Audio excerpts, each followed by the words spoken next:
ആ കാലഘട്ടത്തിലെ കേരള സമൂഹത്തെയാണ് സ്വാമി വിവേകാനന്ദൻ ഭ്രാന്താലയമെന്ന് വിശേഷിപ്പിച്ചത്. തമോജടിലമായ ആ സമൂഹത്തിലാണ് കൊടും തമസിൽ ഉഷസുണർത്തിക്കൊണ്ട് പിൽക്കാലത്ത് നിശബ്ദവും ശക്തവുമായ ഒരു മാനസിക വിപ്ലവത്തിലൂടെ അത്ഭുതകരവും അവിശ്വസനീയവും ദൂരവ്യാപകവുമായ മാറ്റങ്ങൾ സാധ്യമാക്കി തീർത്ത സമാധാനത്തിന്റെയും സമത്വത്തിന്റെയും സ്വാതന്ത്ര്യത്തിന്റെയും പ്രവാചകൻ ഗുരുദേവൻ ഭൂജാതനായത്.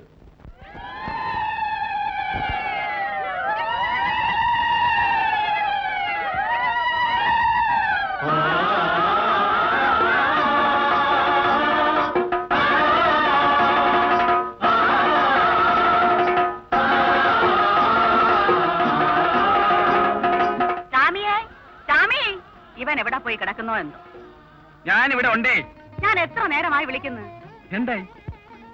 നീ വേഗം പോയി ആശാനോട് പറ ആൺകുഞ്ഞാണെന്ന്. പൈതലിന്റെ കരച്ചിൽ കേട്ടില്ലല്ലോ. കുഞ്ഞ് കരഞ്ഞില്ല, എന്താണാവോ?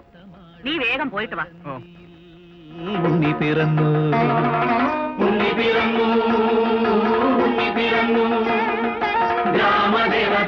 പറഞ്ഞാലെ കൊണ്ട് വിശ്വസിക്കല്ല. എന്നതാണ്?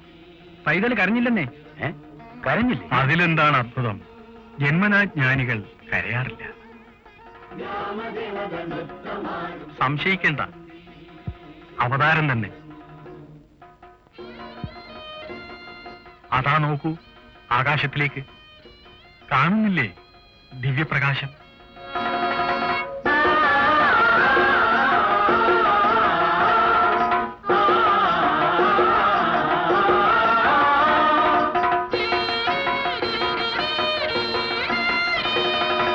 കൊച്ചു പൈതലിന് ഒരു നാമം കുറിക്കണ്ടേ അണ്ണ?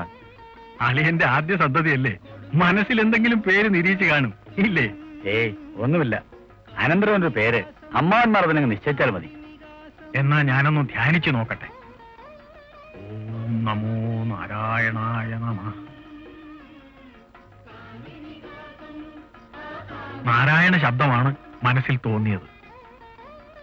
ജഗൽസ്ഥിതിക്ക് കാരണനായ നാരായണൻ. അതെ, നരസമൂഹത്തിൽ ജീവാത്മസ്വരൂപേണ പ്രവേശിക്കുന്നവനാണല്ലോ നാരായണൻ. ആനന്ദ ചിന്മയഹരേ, ഇനി മറ്റൊന്നും ചിന്തിക്കണ്ട. മകൻ നാരായണൻ തന്നെ. എല്ലാം കൊണ്ടും ഉചിതമായ പേര് തന്നെ നാരായണൻ.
ജിബുവിൽ തെളിഞ്ഞു കാണും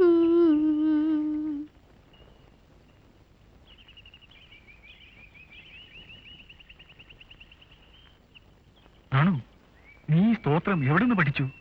ആരും പഠിപ്പിച്ചതല്ല, പിന്നെ ഞാൻ ഉണ്ടാക്കി ചൊല്ലിയതാ. നീ സ്വയം ചമച്ചോ? എങ്കേമുമായിരിക്കുന്നല്ലോ നാണു. നിനക്ക് സരസ്വതി കടാക്ഷം നല്ലപോലെ സിദ്ധിച്ചിരിക്കുന്നു. വിദ്യ നന്നായി അഭ്യസിക്കണം നാണു.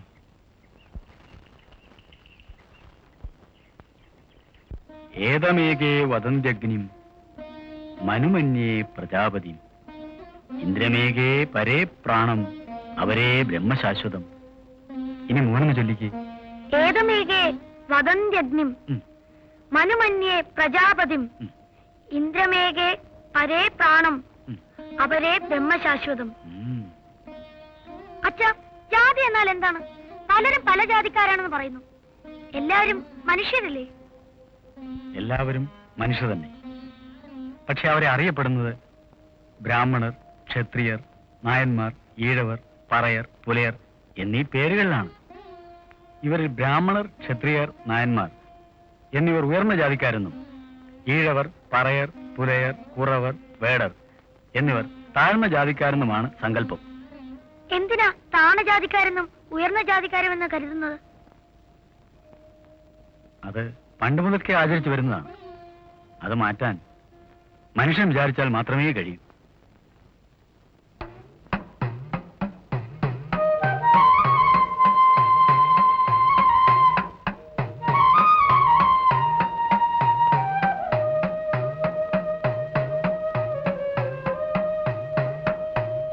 മോന് ആർക്കൊക്കെ വേണ്ടി പ്രാർത്ഥിച്ചു?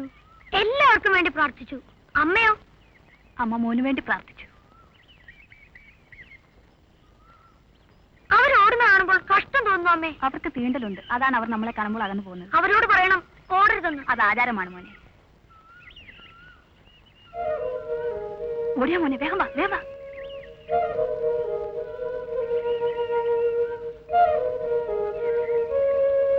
നമ്മൾ തീണ്ടിയാൽ ആ കുടുവ ഒട്ടി പോകും. അങ്ങനെ പറയരുത് മോനെ.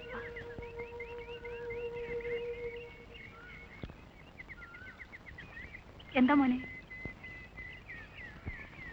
നോക്കൂ അമ്മേ, കിളികൾ. കിളികൾക്കിടയിലും തീണ്ടലുണ്ടോ അമ്മേ?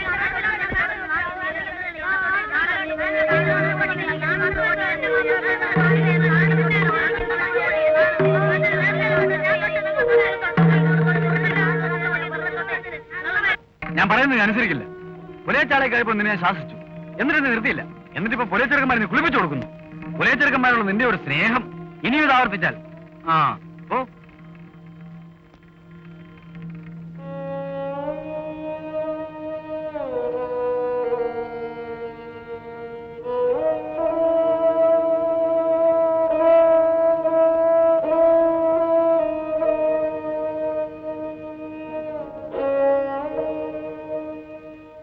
മോൻ താഴ്ന്ന ജാതിക്കാരുമായി കൂട്ടുകൂടരുതെന്ന് അച്ഛൻ എത്ര പ്രാവശ്യം പറഞ്ഞു തന്നു. അതല്ലേ അച്ഛന് ദേഷ്യം വരുന്നത്. നമ്മൾ താഴ്ന്ന ജാതിയല്ലമ്മേ, പിന്നെന്താ? മോന് കുറെ കഴിയുമ്പോ എല്ലാം മനസ്സിലാകും. നമുക്ക് ജാതി വേണ്ടമ്മേ.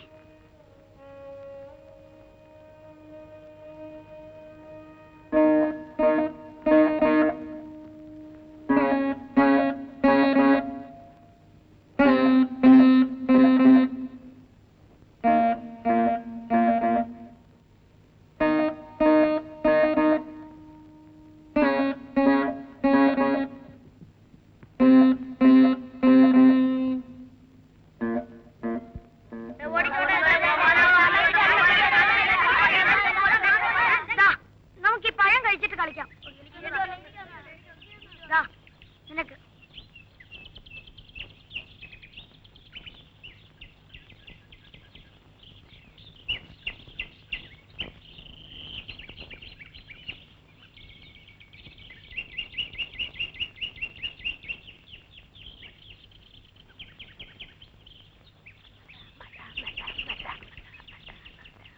അമ്മമ്മേ, ഞാനൊന്ന് ചോദിക്കട്ടെ? ശല്യപ്പെട്ടാൽ മണ്ണല്ല. അമ്മമ്മേ, താണ ജാതിക്കരെ തൊട്ട് എന്താ? കണ്ണു പൊട്ടും. എന്റെ കണ്ണു പൊട്ടിയില്ല. ഞാൻ താണ ജാതിക്കരെ തൊട്ടല്ലോ. നീ അങ്ങനെയൊക്കെ നടക്കുന്നവനാണല്ലേ. നീ വല്ല കുരുത്തക്കേടും ചെയ്യും. അമ്മമ്മയുടെ കണ്ണു പൊട്ടുമോ നോക്കട്ടെ. ഹായ്, താണ ജാതിക്കരെ തൊട്ടേ അമ്മമ്മയുടെ കണ്ണു പൊട്ടുവേ. ഇങ്ങ് വരാന്റെ തരാം. എന്റെ വടി ഉണ്ടല്ല.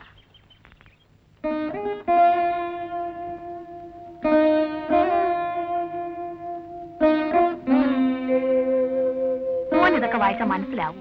എനിക്കെല്ലാം മനസ്സിലാവുമേ. മോൻ ഉറങ്ങിക്കോ, നേരെ ഒരുപാടായി.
കുച്ചുദേവി, എന്താ അമ്മേ? എന്താ നെല്ലുണങ്ങിയത് മതി, നീ ആ വലിയ കൂടെ എടുത്തോണ്ട് വാ. ദേ അമ്മേ, അന്നം വരുന്നു. നീ എവിടെ ആയിരുന്നടാ മോനെ? എന്താ അമ്മേ? നീ ഇങ്ങനെ ഊണുറക്കമില്ലാതെ എവിടെ അലഞ്ഞു നടക്കുന്നേ? അമ്മേ, അന്നം കാട്ടുപാറമേൽ എപ്പോഴും തപസ്സിരിക്കുന്ന പോലെ ഒറ്റയ്ക്ക് പോയിരിക്കും.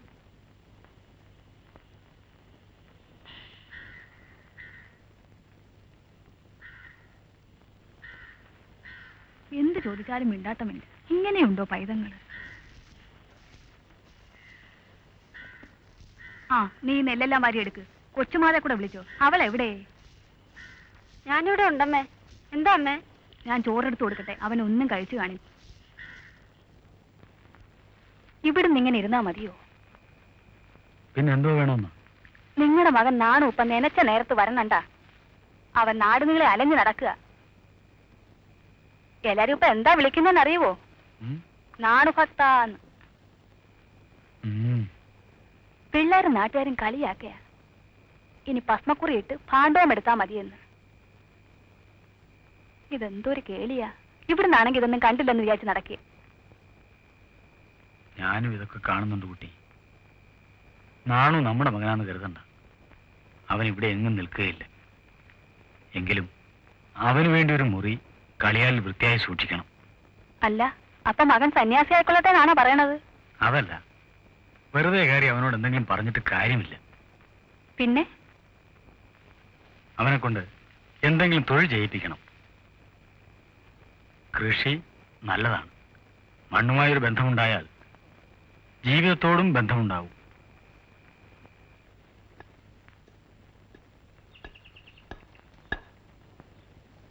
എന്താണോ വിശേഷം? അമ്മാവൻ എന്നെ കാണണമെന്ന് പറഞ്ഞത് എന്താണാവോ? ഓ, നിന്നോട് ചില കാര്യങ്ങൾ ചോദിക്കാനാണ്. നീ ഇങ്ങനെ ഒരു ലക്ഷ്യവുമില്ലാതെ അലഞ്ഞു നടക്കുന്നുകൊണ്ട് നിന്റെ അച്ഛനും അമ്മയ്ക്കും വലിയ മനപ്രയാസമാണ്. എന്താ നിന്റെ ഉദ്ദേശം? എനിക്ക് കൂടുതൽ പഠിക്കണമെന്നാണ് ആഗ്രഹം. പഠിക്കുന്നത് നല്ലതാണ്. നിനക്കതിന് ബുദ്ധിയുമുണ്ട്. പക്ഷെ അതിന് പറ്റിയ ഒരു ആശാൻ വേണ്ടേ? കുമ്മൻപള്ളി രാമൻപിള്ള ആശാന്റെ ഗുരുകുലത്തിൽ പോകാനാണ് ആഗ്രഹം. കുമ്മൻപള്ളി രാമപിള്ള ആശാൻ മഹാപണ്ഡിതനാണ്. വേദാന്തം മുഴുവൻ അറിയുന്ന മഹാശയനാണ്. ഇന്നലെ മനക്കൽ ക്ഷേത്രത്തിൽ വന്ന കഥകളിക്കാർ പറഞ്ഞു വാരണപ്പള്ളിയിൽ താമസിക്കാനുള്ള സൗകര്യമുണ്ട്. കൊച്ചുകൃഷ്ണ പണിക്കരെ എനിക്കറിയാം. എന്നാ പിന്നെ അതിനുവേണ്ട എല്ലാ ഏർപ്പാടുകളും ചെയ്തു. ഞാൻ പോയി വരട്ടെ അച്ഛ. അച്ഛൻ എന്നെ അനുഗ്രഹിക്കണം. ഇരുട്ടുവിളക്ക് നിന്നെ വിചാരിച്ചുകൊണ്ട് നിന്റെ അമ്മ എവിടെ ഇരിക്കുന്നു ഓർമ്മിച്ചു കൊള്ളണം.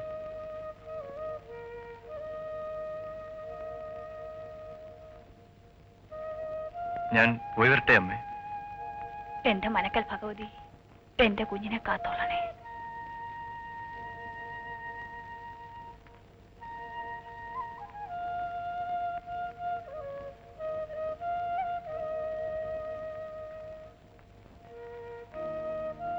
ആണോ? ഇത് നിന്റെ കയ്യിലിരിക്കട്ടെ. കുറച്ച് പണം. അമ്മാവ, ഇപ്പോഴിത് വേണ്ട. എനിക്കെന്തിനാണ് പണം?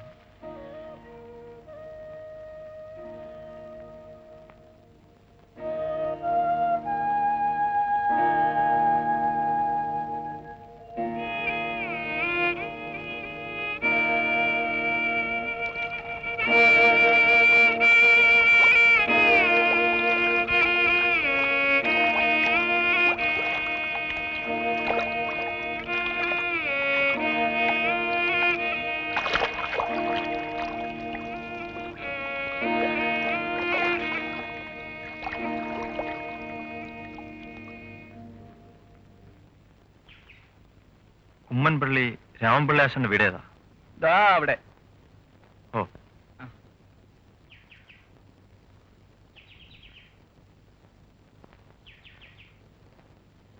ആരാണ്?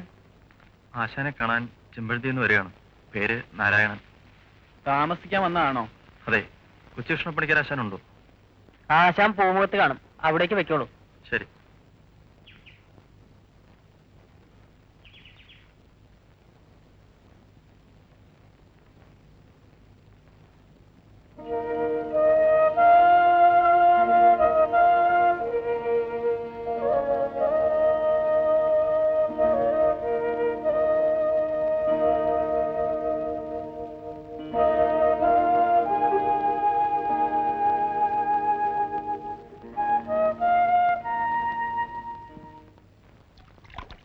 അപ്പോൾ നീ പോകാൻ തന്നെ തീരുമാനിച്ചതാണോ? 3 വർഷം കഴിഞ്ഞല്ലോ. രാമൻപിള്ളി ആശാൻ പലതും പഠിപ്പിച്ചു, വേദാന്ത സത്യങ്ങളും പറഞ്ഞു തന്നു. ഇനി ഞാൻ ഇവിടെ പറയാൻ നേരമായി. നീ എന്തൊക്കെയാണ് പറയുന്നത്? ഈ ഭൂമിയിൽ ഞാൻ എന്തിനു വേണ്ടി ജനിച്ചു?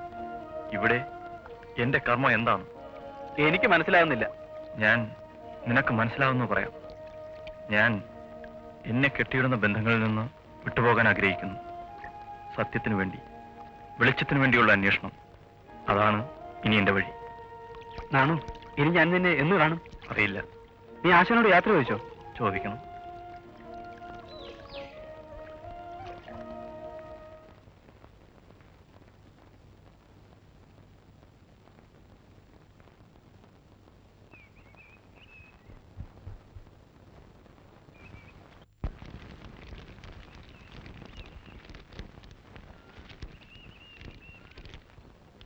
ആണോ ഇവിടെ?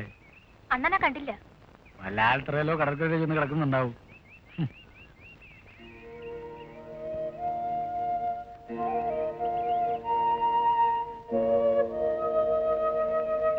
നാണുവിന്റെ കാര്യത്തിൽ എന്തെങ്കിലും നമ്മൾ ഉടനെ ചെയ്യണം. അതിന് 2 വഴികളാണ് എനിക്കിപ്പോൾ തോന്നുന്നത്.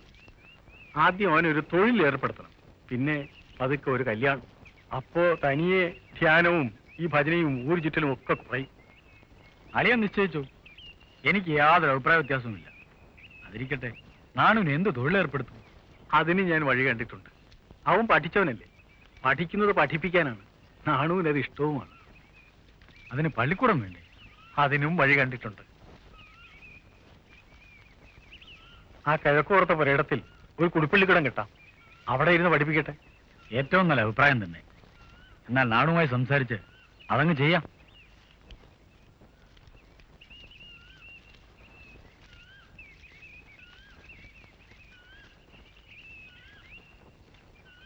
അവൻ നന്നാകുമെന്ന് വിചാരിച്ചാണ് കുടിപ്പള്ളിക്കൂടം തുടങ്ങിക്കൊടുത്ത്. എന്നിട്ടിപ്പോ എന്തായി? നാണുവിന് ഇപ്പൊ കഷ്ടകാലമാണെന്ന് തോന്നുന്നു. കഷ്ടകാലം. കണ്ട പുലയക്കുടലിൽ കയറിറങ്ങുന്നതും താഴ്മജാതിക്കാരുമായി കൂട്ടുകൂടുന്നതും അവരുടെ കയ്യിൽ നിന്ന് ഭക്ഷണം വാങ്ങി കഴിക്കുന്നതൊക്കെ കഷ്ടകാലമാണല്ലേ? അച്ഛൻ പറഞ്ഞതെല്ലാം ഞാൻ കേട്ടു. ഞാൻ ഈ ചെയ്യുന്ന കാര്യങ്ങളിൽ എനിക്ക് തെറ്റൊന്നും കാണാൻ കഴിയുന്നില്ല അച്ഛൻ. നിനക്കതിൽ തെറ്റൊന്നും കാണാൻ കഴിയില്ലായിരിക്കും. പക്ഷെ കുടുംബത്തിന് അന്തസ്വാഭിജാത്യം ഒക്കെ ഉണ്ട്. നീ അതിപ്പോൾ കളഞ്ഞു വിളിച്ചുകൊണ്ടിരിക്കുകയാണ്. ഇതൊന്നും പാടില്ലെന്ന് നിന്റെ അമ്മയും അച്ഛനും മുമ്പേ നിന്നോട് പറഞ്ഞിട്ടുള്ളതാണ്. ഇനി ഞങ്ങൾ എന്ത് വേണമെന്ന് നീ തന്നെ അങ്ങ് പറഞ്ഞാൽ മതി. ഞാൻ എന്ത് ചെയ്യും? നിങ്ങൾക്ക് അപമാനമായി തോന്നുന്നത് എനിക്ക് അഭിമാനമായി അനുഭവപ്പെടുന്നു. ഇനിയെങ്കിലും നീ ഇതെല്ലാം ഒന്ന് അവസാനിപ്പിക്കണം. ഈശ്വരന്റെ മുമ്പിൽ എല്ലാവരും സമന്മാരാണെന്ന് ഞാൻ അറിഞ്ഞിരിക്കുന്നു. മനുഷ്യരും അങ്ങനെ ആകാൻ ശ്രമിക്കണം. കൂടുതലൊന്നും പറയാൻ എനിക്കറിഞ്ഞുകൂടാ. അച്ഛനും അമ്മയും എന്നോട് ക്ഷമിക്കണം.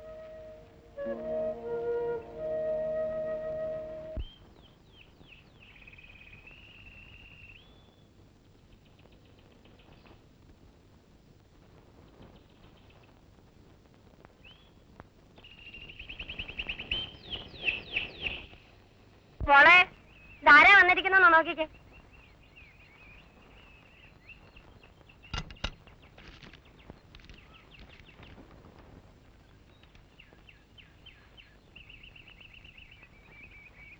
ഇതാരാണെന്നറിയോ? ഇവളെ നാണ് ചെറുപ്പത്തിലെ ഒന്ന് കണ്ടതാ. ഇപ്പൊ ഓർമ്മ കാണില്ല. ആ, ചേട്ടനും ചേട്ടത്തെയും കൂടി ഉന്തിത്തള്ളി വിട്ടതായിരിക്കും. അല്ലെങ്കിൽ നാണു വരൂ. ഇവിടെ അഞ്ചുതങ്ങൾ ഒരു സ്കൂളിൽ ജോലിക്ക് വിളിച്ചു, അതിന് വന്നതാണ്.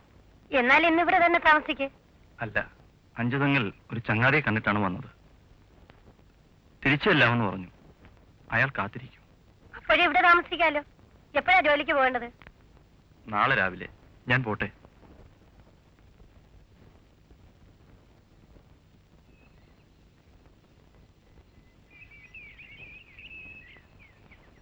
നാണു അഞ്ചതെങ്കിൽ ചേട്ടന്റെ വീട്ടിൽ പോയിരുന്നു.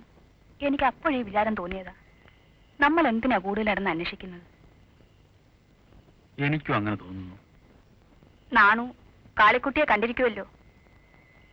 അവൻ അവളെ ഇഷ്ടപ്പെടാതെ വരില്ല. സൂര്യൻ ഉദിച്ചു വരുന്ന പോലത്തെ പെണ്ണല്ലേ, നല്ല സ്വഭാവവും. നാണുവിന് സ്വന്തം അഭിപ്രായങ്ങളുണ്ട്, ജീവിത രീതിയുണ്ട്. അല്ലാതെ അവൻ നമ്മളെ അനുസരിക്കാതിരുന്നിട്ടില്ലല്ലോ. ഒരു കാലത്ത് അവൻ ഇപ്പോൾ പറയുന്ന കാര്യങ്ങൾ ശരിയായി വന്നുകൂടുന്നുണ്ടോ? ഏതായാലും ആലോചന നടക്കട്ടെ. നമുക്ക് എത്രയും പെട്ടെന്ന് ഇതങ്ങ് നടത്തണം.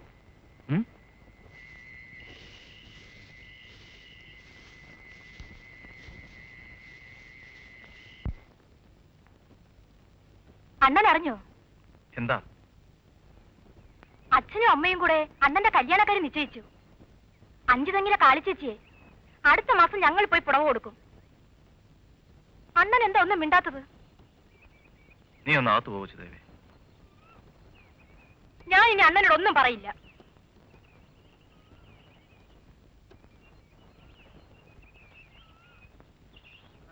ചെറുക്കന്റെ ആൾക്കാർ വരുന്നുണ്ട് കേട്ടോ.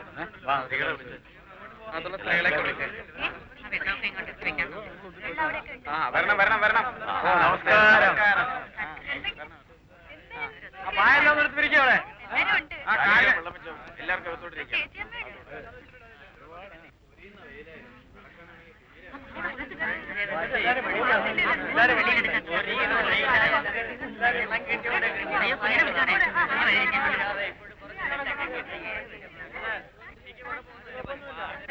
ആണോ ഇപ്പൊ പള്ളിക്കൂടം നടത്തുന്നില്ലേ? തൽക്കാലം നിർത്തി വെച്ചിരിക്ക. ഇനി തുടങ്ങും. ആ കല്യാണമൊക്കെ അല്ലേ? മുഹൂർത്തം കൊള്ളട്ടെ, സമയമായി. മുഹൂർത്തം കൊള്ളട്ടെ. മുഹൂർത്തം കൊള്ളട്ടെ. മുഹൂർത്തം കൊള്ളട്ടെ. പെണ്ണിന് പുടവ കൊടുക്കട്ടെ. പെണ്ണിന് പുടവ കൊടുക്കട്ടെ. പെണ്ണിന് പുടവ കൊടുക്കട്ടെ. പെണ്ണിന് പുടവ കൊടുക്കുന്നു.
മക്കൾ ഇവിടെ വന്നിരിപ്പുണ്ടോ? വാ, വന്ന് എന്തെങ്കിലും കഴിക്കുക. എനിക്കൊന്നും വേണ്ടമ്മേ. മോൻ ഇന്ന് തന്നെ പോയാ കാളിയെ കൂട്ടിക്കൊണ്ട് വരണം.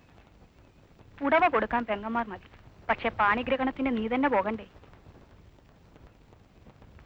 വിവാഹം കഴിഞ്ഞിട്ട് നീ അവളുടെ മുഖത്ത് പോലും ഒന്ന് നോക്കിയില്ലല്ലോ.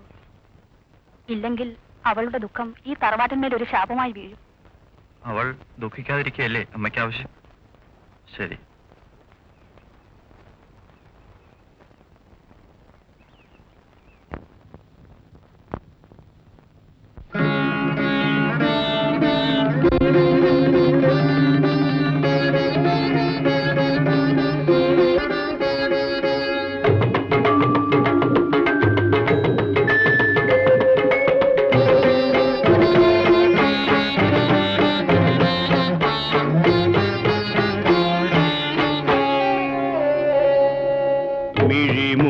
കൊണ്ട് മയക്കി നാദിയാകും കുഴിയിലുരുട്ടി മരിപ്പ മരിപ്പതിനുറുങ്ങി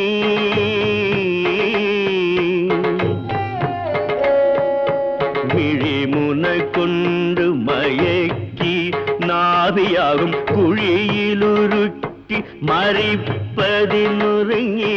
കിഴിയുമെടുത്ത് വരുന്ന മംഗമാർദ്ദൻ വഴികളിലിട്ട് വലയ്ക്കൊല മഹേശ മഹേശ.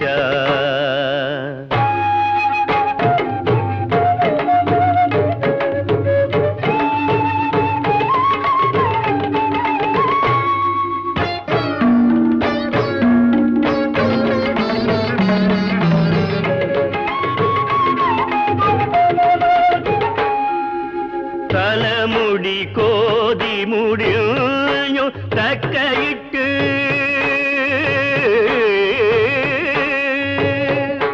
തലമുടി കോതി മുടിഞ്ഞു തക്കയിട്ട കൊലമതയാന കുലുങ്ങി വന്ന് കൊമ്പും തലയുമുയർത്തി വിയത്തിൽ നോക്കി നിൽക്കും മുലകളുമെന്ന് വലയ്ക്കൊല മഹേശ മഹേശ.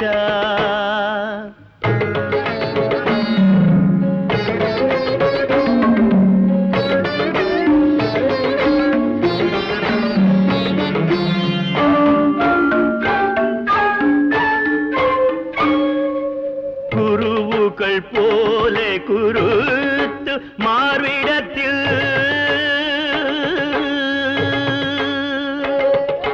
കുരുവുകൾ പോലെ കുരുത്ത് മാർവിടത്തിൽ കരളു പരിപ്പതിനങ്ങ് കച്ച കട്ടി തരാമതു നോക്കി വരുന്ന തീവിനയ്ക്കുന്നൊരു കുരി പോലും അയക്കൊല മഹേശ മഹേശ മഹേശ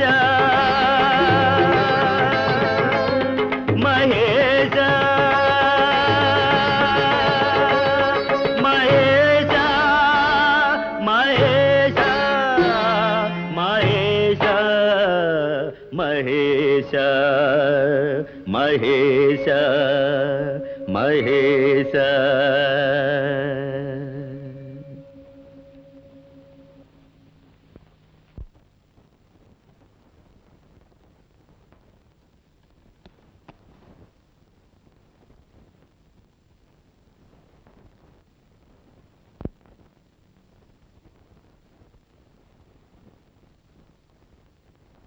വരുന്ന വിവരം അറിഞ്ഞില്ല. ഇവിടെ ആരുമില്ല. കാളിയോട് ഞാൻ യാത്ര പറയാൻ വന്നതാണ്. എങ്ങോട്ട് പോകുന്നു? പോകുന്നു. നാട്ടുകടപ്പനുസരിച്ച് ഞാൻ കാളിയെ വിവാഹം ചെയ്തു. കല്യാണം എനിക്ക് വിധിക്കപ്പെട്ടതല്ലെന്ന് അപ്പോഴേ അറിയാമായിരുന്നു. എങ്കിലും എല്ലാവരുടെയും ആഗ്രഹത്തിന് വിലങ്ങായി നിന്നില്ല. കാളി എന്റെ അച്ഛന്റെ അനന്തരമുള്ള മകളല്ലേ. അപ്പോൾ എന്റെ സഹോദരി. ഇവിടെ നിന്ന് ഒറ്റയ്ക്ക് വിട്ടേച്ച് പോകാനാണോ ഭാവം? നിന്റെ ദുഃഖം ഞാൻ മനസ്സിലാക്കുന്നു. നമ്മുടെ രണ്ടുപേരുടെയും ജന്മോദ്ദേശം രണ്ടാണ്. എനിക്കൊന്നും മനസ്സിലാവുന്നില്ല. അതും എനിക്കറിയാം. ദുഃഖിക്കരുത്. അർത്ഥമില്ലാത്തവരും ചടങ്ങല്ലേ നടന്നുള്ളൂ. അത് സ്വപ്നം പോലെ നനച്ചാൽ മതി. അപ്പോൾ തെറ്റിദ്ധാരണ മാറും. ദുഃഖത്തിനുള്ള കാരണം ഇല്ലാതാകും.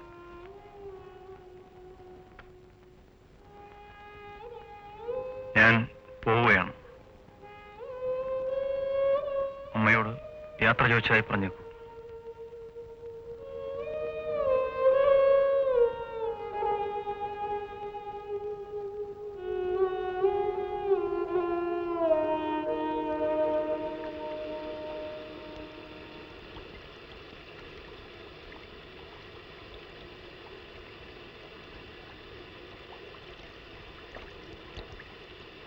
പിടിച്ചോളൂ.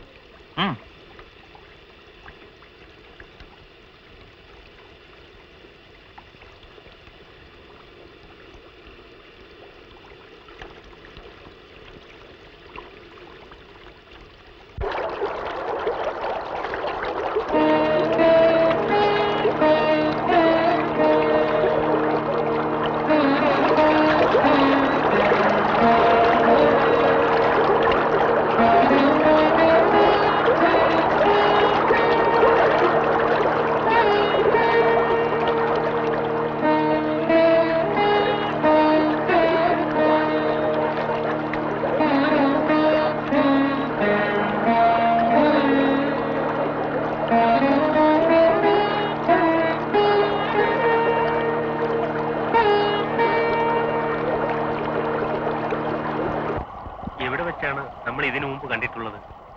ആദ്യമായാണ് കാണുന്നതെങ്കിലും വളരെ കാലത്തെ സുദൃഢമായ സുഹൃത്ത് ബന്ധത്തിന്റെ തുടർച്ച പോലെയുള്ള ഒരു അനുഭൂതി. എനിക്കും അങ്ങനെ തോന്നുന്നു. അങ്ങ് ആരാണ്? എന്റെ പേര് നാരായണൻ. എന്റെ ശരിയായ പേര് കുഞ്ഞമ്പിള്ള എന്നാണ്. ഇപ്പോൾ ചട്ടമ്പി സ്വാമി എന്നറിയപ്പെടുന്നു. മാർഗം തിരഞ്ഞെടുക്കാൻ പോലും കഴിഞ്ഞില്ല. എന്റെ കാര്യമാണ് പറഞ്ഞത്. എന്റെ സ്ഥിതിയും അത് തന്നെ. സ്ഥിരത കൈവരിക്കാൻ കഴിഞ്ഞാൽ ഏറെക്കുറെയായി. യോഗവിദ്യയിലൂടെ സത്വശുദ്ധി ഉണ്ടാക്കാം. ജ്ഞാനം മനസ്സിലുദിക്കുന്നതിന് സത്വശുദ്ധി ഉണ്ടാവണമല്ലോ. പക്ഷേ വ്യക്തമാക്കരുത്. അങ്ങേക്കറിയാവുന്നത് തന്നെ. ജ്ഞാനാധികാരിയല്ലാത്തവൻ ചെയ്യുന്ന കർമ്മങ്ങൾ സത്വശുദ്ധിക്ക് വിവരിക്കുമോ? ശ്രീശങ്കരനെ ആയിരിക്കും സൂചിപ്പിക്കുന്നത്. ബ്രഹ്മജ്ഞാനത്തിന് ജന്മബ്രാഹ്മണൻ മാത്രമാണ് അധികാരിയെന്ന് ശങ്കരൻ പ്രസ്ഥാനത്രയ ഭാഷ്യത്തിൽ വ്യക്തമാക്കിയിട്ടുണ്ടല്ലോ. അപ്പോൾ ശങ്കരനെ അംഗീകരിക്കുന്നില്ലേ? തത്വചിന്തയിൽ ശ്രീശങ്കരനെ പിന്തുടരാമെന്ന് തോന്നുന്നു. പക്ഷേ എന്തോ ഒന്നിന്റെ കുറവ് ശങ്കരഭാഷ്യത്തിനില്ലേ എന്നൊരു തോന്നൽ. അതെന്താണ്? ലോകം മിഥ്യയാണെന്ന വാദത്തിലെ വീക്ഷണമാണോ ഉദ്ദേശിക്കുന്നത്? എന്തുകൊണ്ടാണ് ശങ്കരൻ ജ്ഞാനത്തിന് മാത്രമേ മോക്ഷസാധകത്വമുള്ളൂ എന്ന് വാദിക്കുന്നത്? ഇതാണ് എന്നെ കുഴയ്ക്കുന്നത്. മോക്ഷം ഒരു പുതിയ അവസ്ഥയല്ല എന്ന ബോധമായിരിക്കാം അത്തരം ഒരു വാദത്തിന് ഉപോത്ബലകമായി ഭവിച്ചത്. മോക്ഷം കർമ്മം കൊണ്ട് നേടാവുന്നതല്ലെന്നാണോ വിവക്ഷ? ശ്രീശങ്കരന്റെ വിവക്ഷ അത് തന്നെയാണെന്നാണ് ഞാൻ മനസ്സിലാക്കുന്നത്. പക്ഷേ ചിലതരം കർമ്മങ്ങൾ പരോക്ഷമായ മോക്ഷസാധകമായി ശങ്കരൻ അംഗീകരിക്കുന്നുണ്ട്. ഉദാഹരണം നിത്യം, നൈമിത്തികം, പ്രായച്ചിത്തികം ആ കൂട്ടത്തിൽപ്പെടുന്നതാണല്ലോ. ഇവിടെ ഞാൻ ശങ്കരനെ കൈവിടുകയാണ്. മനസ്സാക്ഷിക്ക് ബോധ്യപ്പെടാൻ വളരെ ബുദ്ധിമുട്ടുള്ളതാണ്. അങ്ങയുടെ പൊരുത്തം എന്താണാവും? സംഘമായി അർപ്പണബോധത്തോടെ ചെയ്യുന്ന ഏതുതരം കർമ്മവും മോക്ഷസാധകമാണ്. ഇവിടെ കർമ്മത്തിന്റെ തരനാലിഴകീർന്ന വിഭജനത്തിന് പ്രസക്തി കൽപ്പിക്കേണ്ടതില്ല തന്നെ.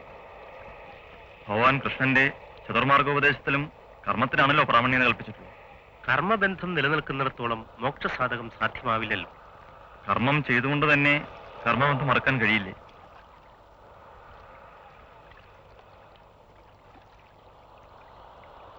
ഭേദബോധം സുദൃഢമായി പ്രതിഷ്ഠിക്കപ്പെടാത്ത മനസ്സ് ചഞ്ചലമായിരിക്കും. ഭേദചിന്ത യാഥാർത്ഥ്യമല്ലേ? പഞ്ചഭൂത പഞ്ചരത്തിൽ ആത്മാവ് ബന്ധനസ്ഥമായിരിക്കോളം കാലം ഈ വസ്തുത യാഥാർത്ഥ്യമായി തന്നെ കണ്ടെങ്കിലെയോ ഭേദചിന്ത സാക്ഷാത്കരണത്തിന് തടസ്സമായിരിക്കുമെന്നാണ് എന്റെ പക്ഷം. ഭൗതികാവസ്ഥ തുടരുന്നിടത്തോളം ഭേദചിന്ത യാഥാർത്ഥ്യം തന്നെ. ഉള്ളതിനെ കണ്ടില്ലെന്നടിച്ചിട്ട് കാര്യമില്ല. എന്നാൽ പോലും അഭേദബോധം മനസ്സിൽ രൂഢമൂലമാക്കാൻ കഴിയണമല്ലോ. ഇതെങ്ങനെ സാധിക്കാമെന്നാണ് അങ്ങയുടെ പക്ഷം? ഏത് വിധേനയെങ്കിലും സാധിക്കണമല്ലോ. ഇല്ലെങ്കിൽ മോക്ഷപ്രാപ്തിയിലും സംതൃപ്തി ഉണ്ടാകുമോ? ചാരിതാർത്ഥ്യജനകമല്ലാത്ത സാക്ഷാത്കാരാവസ്ഥ കാമനീയമല്ലെന്നാണ് എന്റെ തോന്നൽ. ബുദ്ധഭഗവാൻ ഇത്തരത്തിൽ ചിന്തിച്ചിട്ടുമുണ്ട്. പക്ഷേ അത്യന്തം ക്ലിഷ്ടജടിലമാണ് ആ മാർഗം. ക്ഷിപ്തസാധ്യമല്ലായിരിക്കാം, എങ്കിലും ഒക്കാത്തതല്ല. രണ്ടു മാർഗങ്ങളുടെ സമഞ്ജസമായ സമ്മേളനത്തിലൂടെയുള്ള ഒരു ശ്രമമായിരിക്കും അത്. പൊതുവെ ഋഷിവര്യന്മാർ സ്വീകരിക്കാറുള്ള വഴികളിൽ നിന്നൊക്കെ തികച്ചും വ്യത്യസ്തമാണിത്. ജ്ഞാനകർമ്മ മാർഗങ്ങൾ ഒന്നുചേരുമ്പോൾ അത്ഭുതങ്ങൾ സൃഷ്ടിക്കുവാൻ കഴിയുമെന്നാണ് എന്റെ വിശ്വാസം. ഭേദാവസ്ഥയിലോട്ടുള്ള യാത്ര അവസാനം അഭേദാവസ്ഥയിലേക്ക് നയിക്കപ്പെടും. ജ്ഞാനത്തിന്റെ സ്വാധീനം കൊണ്ട് കർമ്മനിരതമായ ഭൗതിക ജീവിതം സൃഷ്ടിച്ചേക്കാവുന്ന ഭേദചിന്തകൾക്ക് കടിഞ്ഞാണിടുവാൻ കഴിയുമല്ലോ. ഇവിടെ കർമ്മങ്ങളെല്ലാം തന്നെ മോക്ഷസാധകമായി തീരുകയാണ് ചെയ്യുന്നത്, അഥവാ ആക്കി തീർക്കുകയാണ് ചെയ്യേണ്ടത്. ഫലേച്ഛ കൂടാതെയുള്ള എല്ലാ കർമ്മങ്ങളുടെയും ആത്യന്തിക ലക്ഷ്യവും അതുതന്നെ. ഇനി അങ്ങ് തന്നെ തീരുമാനിക്കൂ, അടുത്ത പടി എന്തെന്ന്. അങ്ങേ വഴി കാണിക്കാൻ ഞാൻ ആരുമല്ല. എങ്കിലും യോഗവിദ്യ ശരീരബന്ധിയായ ആത്മാവിനെ ഉത്തേജിപ്പിക്കുവാൻ പര്യാപ്തമായിരിക്കുമെന്ന് എനിക്ക് അഭിപ്രായമുണ്ട്. ശരീരവും ആവശ്യമാണല്ലോ, കർമ്മമാർഗം മോക്ഷമാർഗമായി അംഗീകരിച്ചവർക്ക് പ്രത്യേകിച്ചും. അപ്പോൾ നിശ്ചയിച്ചു കഴിഞ്ഞു എന്നർത്ഥം. അങ്ങയുടെ മാർഗവും വിഭിന്നമല്ലല്ലോ. യോജിക്കുന്നു. പക്ഷെ ജ്ഞാനമാർഗത്തിന് പ്രാമാണ്യത കൽപ്പിക്കുന്ന അല്ലേ യുക്തി എന്നൊരു സംശയം ബാക്കി നിൽക്കുന്നു. അങ്ങനെ ചിലരുടെ വ്യത്യാസങ്ങൾ ഇപ്പോഴും നിലനിൽക്കും. അത് മോക്ഷസാധകത്വത്തിന് ഒരു തരത്തിലും ദോഷമായി ഭവിക്കില്ല. അടിസ്ഥാനപരമായ ഐക്യദാർഢ്യത ഉണ്ടായാൽ മതി. നമ്മുടെ സമ്മേളനം അങ്ങ് പറഞ്ഞതുപോലെ വിധിയുടെ സാക്ഷാത്കാരം തന്നെ, സംശയമില്ല. എങ്കിൽ നമുക്ക് അയ്യാവു സ്വാമിയുടെ അടുത്തേക്ക് പോകാം. ഒരു ദീർഘയാത്രയ്ക്കുള്ള ഒരുക്കം അവിടെ തന്നെ ആവാം.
சுவாமிக்கு உணவு கொடுத்தாய், இன்னைக்கு நான் தானே கொடுக்க வேண்டியது. இது என்னோட விருப்பம், ஒத்துக்க மாட்டேன். அமைதியா இருங்க.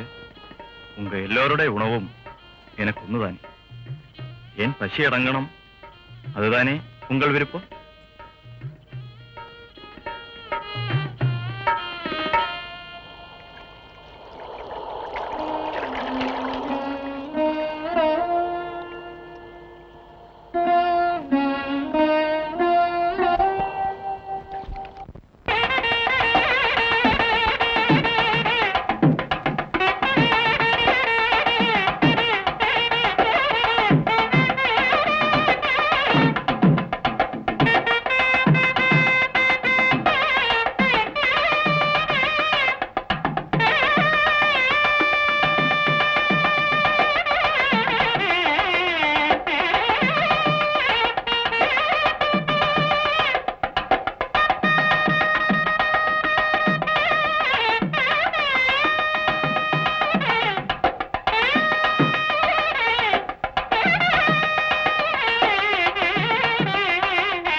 ആരാണ് പ്രധാന ഗ്രഹനാഥൻ?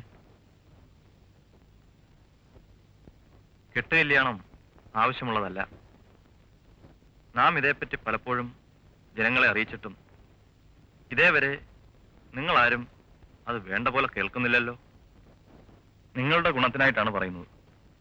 നിങ്ങൾക്ക് നമ്മുടെ വാക്കിൽ വിശ്വാസമുണ്ടെങ്കിൽ കെട്ടുകല്യാണം കൂടാതെ കഴിയണം. സ്വാമി എങ്ങനെ കൽപ്പിക്കുന്നു അങ്ങനെ. മേലിൽ ഞങ്ങളുടെ കുടുംബത്തിൽ കെട്ടുകല്യാണം നടത്തുകയില്ല. അതുപോരാ, അനാവശ്യമെന്ന് മനസ്സിലായാൽ എന്തുകൊണ്ട് ഈ കെട്ടുകല്യാണം തന്നെ നിങ്ങൾക്ക് മുടക്കിക്കൂടാ? അനാവശ്യമായ ഈ കെട്ടുകല്യാണം മുടക്കിയതുകൊണ്ട് യാതൊരു ദോഷവും വരാനില്ല. സ്വാമി, കുട്ടികളുടെ കാരണവന്മാർക്കും ജനങ്ങൾക്കും പെട്ടെന്ന് അങ്ങനെ ചെയ്യുന്നത് സമ്മതമായിരിക്കുമോ എന്ന് അറിഞ്ഞുകൂടാ. നിങ്ങൾക്ക് സമ്മതം തന്നെയോ? അതറിയട്ടെ. അവരുടെയൊക്കെ സമ്മതം നാം ചോദിച്ചോളാം. സ്വാമി കൽപ്പിക്കുന്ന പോലെ കേൾക്കാൻ എനിക്ക് പൂർണ്ണ സമ്മതമാണ്. പൂർണ്ണ സമ്മതം തന്നെയല്ലേ? എന്നാൽ മതി. നാം പറഞ്ഞത് നിങ്ങൾക്ക് മനസ്സിലായല്ലോ. കെട്ടുകല്യാണം അശാസ്ത്രീയവും അനാവശ്യവുമാണ്. അതുകൊണ്ട് കെട്ടുകല്യാണം നാം മുടക്കിയിരിക്കുന്നു എന്ന് മാത്രമല്ല, ഈ സ്വജനങ്ങളിൽ ആരും തന്നെ അനാവശ്യമായ അടിയന്തരം മേൽ നടത്തരുതെന്നും നാം ഉറപ്പായി ആജ്ഞാപിക്കുന്നു.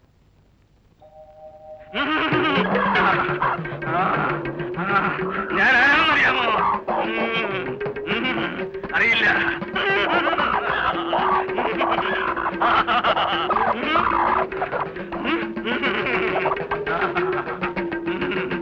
എന്താ ഇതൊക്കെ?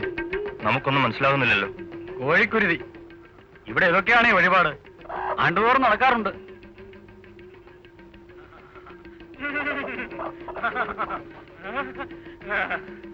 എത്ര കോഴിയെ വെട്ടും? 100 150 ഒക്കെ ആകും. അത്രയ്ക്കുണ്ടോ? എന്നിട്ട് ഈ കോഴിയൊക്കെ എന്ത് ചെയ്യും? ആളുകൾ വിലയ്ക്ക് വാങ്ങി പാകം ചെയ്ത് തിന്നും. ഭഗവതി എത്ര എണ്ണം ആവശ്യപ്പെടാറുണ്ട്? ഭഗവതിക്കല്ലേ കോഴി വെട്ടുന്നത്? അതെ, പക്ഷേ തിന്നുന്നത് മറ്റുള്ളവരും അല്ലേ? അതൊക്കെ വിശ്വാസം. വിശ്വാസം, അന്ധവിശ്വാസം. ഭഗവതിക്ക് കോഴി ആവശ്യമില്ല. ദൈവത്തിന്റെ പേരിൽ മനുഷ്യൻ കൊല്ലുന്നു, തിന്നുന്നു. പണ്ട് കാലത്ത് ചേരുന്നുകൊണ്ട് ഇപ്പോഴും ചെയ്യുന്നു അല്ലേ? അതെ സ്വാമി. നിങ്ങൾ ഈ ഹിംസ നിർത്തണം. ജീവികളുടെ ചോര കൊണ്ട് ഒരു സ്ഥലവും അശുദ്ധമാക്കരുത്. പരമ്പരയെ നടത്തുന്നതാണ്. അങ്ങനെ നിർത്താൻ പറ്റില്ല. അത് നിർത്താൻ പാടില്ലെന്ന് പറഞ്ഞത് നിങ്ങൾ തന്നെയല്ലേ? നിർത്തണമെന്ന് തീരുമാനിക്കാനും നിങ്ങൾക്ക് കഴിയും. അതാണ് നാം ആവശ്യപ്പെടുന്നത്. സ്വാമി പറഞ്ഞത് ശരിയാണ്. ഞങ്ങൾക്കിത് നിർത്താൻ സമ്മതമാണ്. മനസ്സിനെ നോവിപ്പിക്കാതെ തന്നെ കാര്യം പറഞ്ഞ് മനസ്സിലാക്കി ഇത് നിർത്തണം. പണ്ട് മനുഷ്യനെ ഇതുപോലെ ബലി കൊടുത്തിരുന്നു. അത് ശരിയാണെന്ന് ഇപ്പോൾ നിങ്ങൾക്ക് തോന്നുന്നുണ്ടോ? ഇല്ല സ്വാമി. എന്താണിതൊക്കെ? നമുക്ക് മനസ്സിലാകുന്നില്ലല്ലോ. ഞങ്ങളുടെ ആരാധനാമൂർത്തികളാണേ. ആരൊക്കെയാണിവർ? ഇത് മാടൻ, ചുടലമാടൻ, വങ്കരമാടൻ, ഭൂതത്താൻ. നാം പറയുന്നത് നിങ്ങൾ അനുസരിക്കുമല്ലോ. അവിടെ നിന്ന് കൽപ്പിക്കും പോലെ. എങ്കിൽ നാം പറയുന്നു, ഈ ദുർദേവതകളെ ആരാധിക്കരുത്. ഇത് നിർത്തണം. എന്താ, നിങ്ങൾക്ക് ഭയമാണ്? എങ്കിൽ നാം തന്നെ ആ കൃത്യം നിർവഹിച്ചേക്കാം.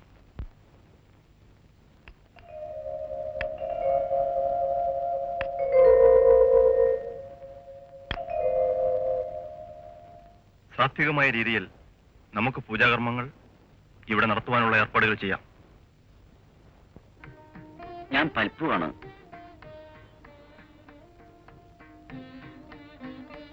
ഡോക്ടർ പരീക്ഷ പാസ്സായി.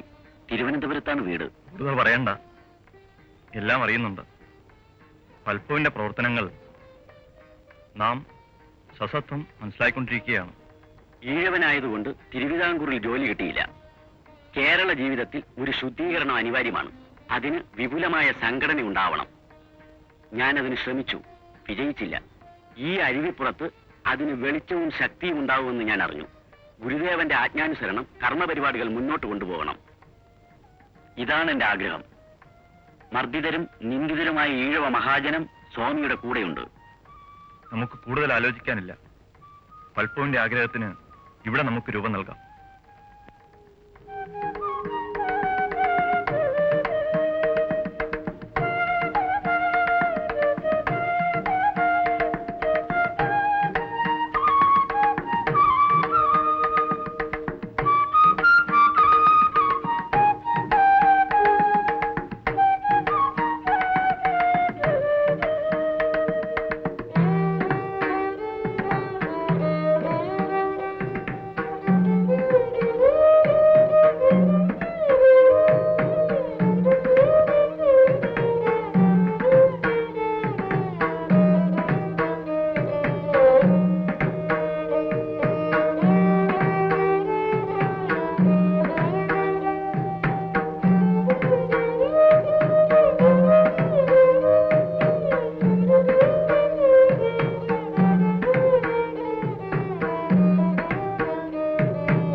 സങ്കടം ഉണർത്തിക്കാനുണ്ടേ. നമ്മോടോ? എന്താണ്? അടിയന്റെ വീട്ടിൽ കുട്ടിച്ചാത്തന്റെ ഉപദ്രവം കൊണ്ട് ഇരിക്കെ പുറകെയില്ല സ്വാമി. പല കർമ്മങ്ങളും ചെയ്തു നോക്കി, ഒരു രക്ഷയും കിട്ടിയില്ല. കുട്ടിച്ചാത്തനെ കണ്ടോ? കണ്ടു. പലപ്പോഴും ഉപദ്രവമാണ്, നിർത്താതെ കല്ലെറിഞ്ഞുകൊണ്ടിരിക്കും. കുട്ടിച്ചാത്തൻ നാം പറഞ്ഞാൽ കേൾക്കുമോ? ഓ സ്വാമി, സ്വാമി പറഞ്ഞ അനുസരിക്കും. എന്നാൽ നാം കുട്ടിച്ചാത്തന് ഒരു കത്ത് തരാം.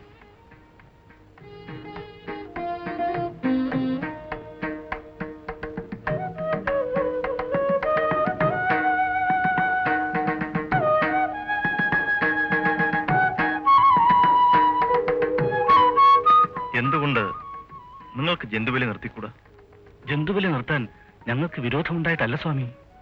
പിന്നെ ആർക്കാണ് വിരോധം? ക്ഷേത്ര ഭാരവാഹികൾക്ക് ഏറെ വിഷമമുണ്ട്. ക്ഷേത്രത്തിന്റെ ഭാരം വഹിക്കുന്നത് തൂണുകളല്ലേ, അവ വിരോധിച്ചുകൊള്ളട്ടെ. നിങ്ങൾ ബലിക്കായി ആടിനെയും കോഴികളെയും കൊടുക്കാതിരുന്നാൽ മതി. പിന്നെങ്ങനെ ജന്തുഹിംസ നടക്കും? ജന്തുബലിക്ക് പകരം എന്ത് പൂജകളാണ് തൃപ്പാദങ്ങൾ കൽപ്പിക്കുന്നത്? ഉത്തമ പൂജയ്ക്ക് കുമ്പളങ്ങ മുറിച്ചാലും മതി എന്ന വിധിയുണ്ടല്ലോ.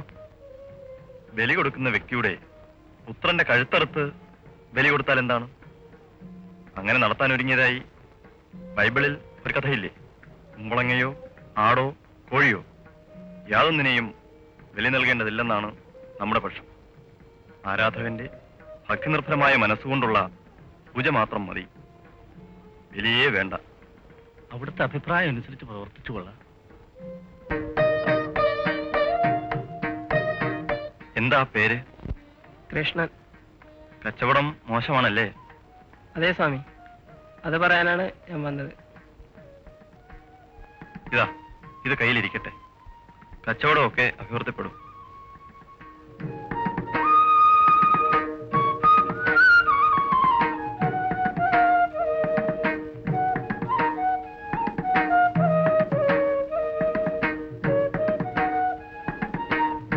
അടിയങ്ങൾക്ക് ഒരു സങ്കടം ഉണർത്തിക്കുവാനുണ്ട്. എന്താ? ഉയർന്ന ജാതിക്കാരുടെ ഉപദ്രവം തീരെ സഹിക്കാൻ മേല. ഉപദ്രവിക്കുന്നു? അതേ സ്വാമി, കുളത്തിൽ കുളിച്ചതിന് അടിയങ്ങളെ തല്ലി ദേഹോദ്രവം ഏൽപ്പിക്കുന്നു.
കരുവേപ്പുറം നമുക്ക് വളരെ ഇഷ്ടപ്പെട്ടു.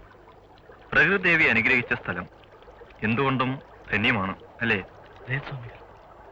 ഈ പുണ്യഭൂമിയിൽ ഒരു ശിവക്ഷേത്രം സ്ഥാപിച്ചാൽ എങ്ങനെയിരിക്കും? ശിവക്ഷേത്രം? അതെ, ശിവക്ഷേത്രം തന്നെ. ജാതിമത ഭേദമില്ലാതെ ഈശ്വരവിശ്വാസികൾക്കെല്ലാം നിത്യവും പ്രാർത്ഥന നടത്താൻ ഉതകുന്ന ഒരു ആരാധനാലയം. ക്രമേണ ആ ജാതി വ്യത്യാസം മറക്കാൻ ഒരു ഉപാധി കൂടിയാണ്. സ്വാമി, അവിടെ എന്താണ് ഉദ്ദേശിക്കുന്നത്? ശിവക്ഷേത്രം സ്ഥാപിക്കുക, അതെങ്ങനെ സാധിക്കും? പ്രതിഷ്ഠ നടത്താനുള്ള അധികാരം ബ്രാഹ്മണർക്കുള്ളതല്ലേ? അന്യജാതിയിൽപ്പെട്ട ആരും തന്നെ ഇതുവരെ പ്രതിഷ്ഠ നടത്തിയിട്ടുമില്ല, അമ്പലത്തിൽ പ്രവേശിച്ചിട്ടുമില്ല. അപ്പോൾ നമുക്കും വേണമല്ലോ ഒരു ശിവൻ. ഈ ശിവരാത്രി നാളിൽ തന്നെ നമുക്ക് ആ കർമ്മം നടത്താം.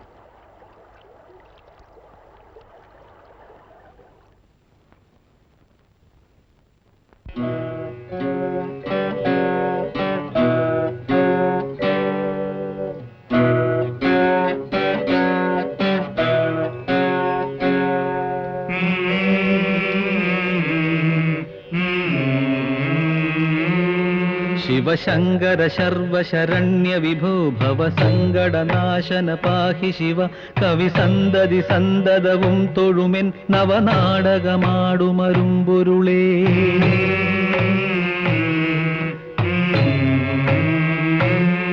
ശിവശങ്കര ശർവശരണ്യ വിഭോ ഭവ സങ്കടനാശന പാഹി ശിവ കവി സന്തതി സന്തതവും തൊഴുമെൻ നവനാടകമാടുമരുമ്പൊരുളേ.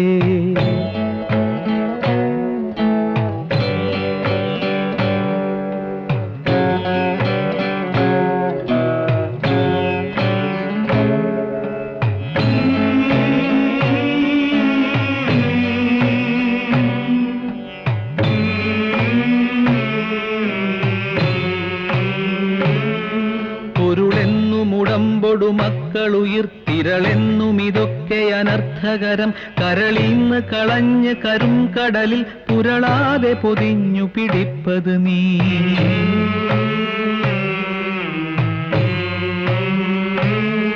പൊരുളെന്നുമുടമ്പൊടു മക്കളുയിർത്തിരളെന്നും ഇതൊക്കെ അനർത്ഥകരം കരളിന്ന് കളഞ്ഞു കരും കടലിൽ പുരളാതെ പൊതിഞ്ഞു പിടിപ്പത് നീ.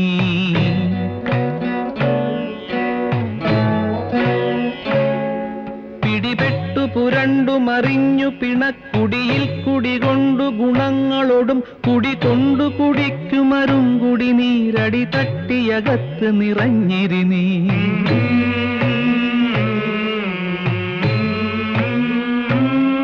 പിടിപെട്ടു പുരണ്ടു മറിഞ്ഞു പിണക്കുടിയിൽ കുടികൊണ്ടു ഗുണങ്ങളോടും കുടികൊണ്ടു കുടിക്കുമരും കുടി നീരടി തട്ടിയകത്ത് നിറഞ്ഞിരി നീ.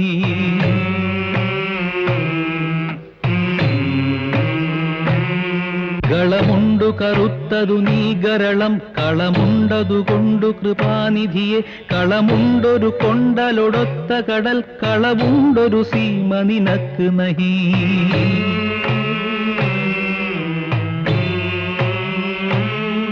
കളമുണ്ടു കറുത്തതു നീ ഗരളം കളമുണ്ടതു കൊണ്ടു കൃപാനിധിയെ കളമുണ്ടൊരു കൊണ്ടലൊടൊത്ത കടൽ കളവുണ്ടൊരു സീമ നിനക്ക് നഹി.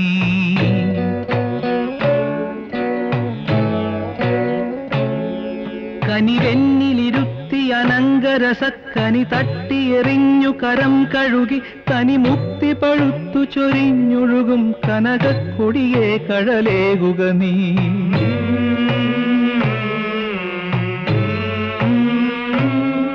കനിവെന്നിലിരുത്തി അനങ്കരസക്കനി തട്ടിയെറിഞ്ഞു കരം കഴുകി തനി മുക്തി പഴുത്തു ചൊരിഞ്ഞൊഴുകും കനകക്കൊടിയെ കഴലേകുക നീ.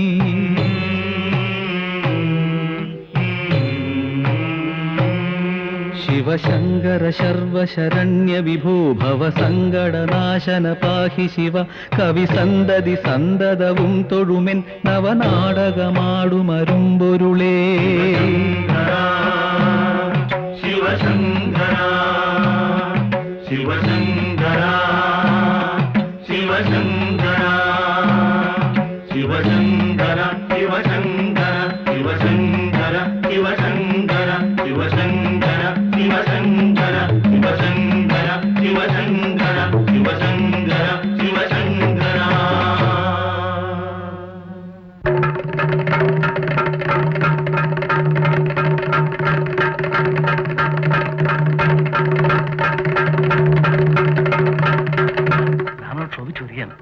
സ്വാമി വിവരം അറിയിക്കട്ടെ. എവിടെ നിങ്ങളുടെ താന്ത്രികൻ സ്വാമി? സ്വാമി ആശ്രമത്തിലുണ്ട്. ആശ്രമം? ചോവന്റെ ചെറ്റക്കുടലിന് ആശ്രമം എന്ന് പേരുണ്ടോ? എന്തൊരു കാലം, എന്തൊരു കാലം! ഇങ്ങനെയുണ്ടോ? ശിവ ശിവ!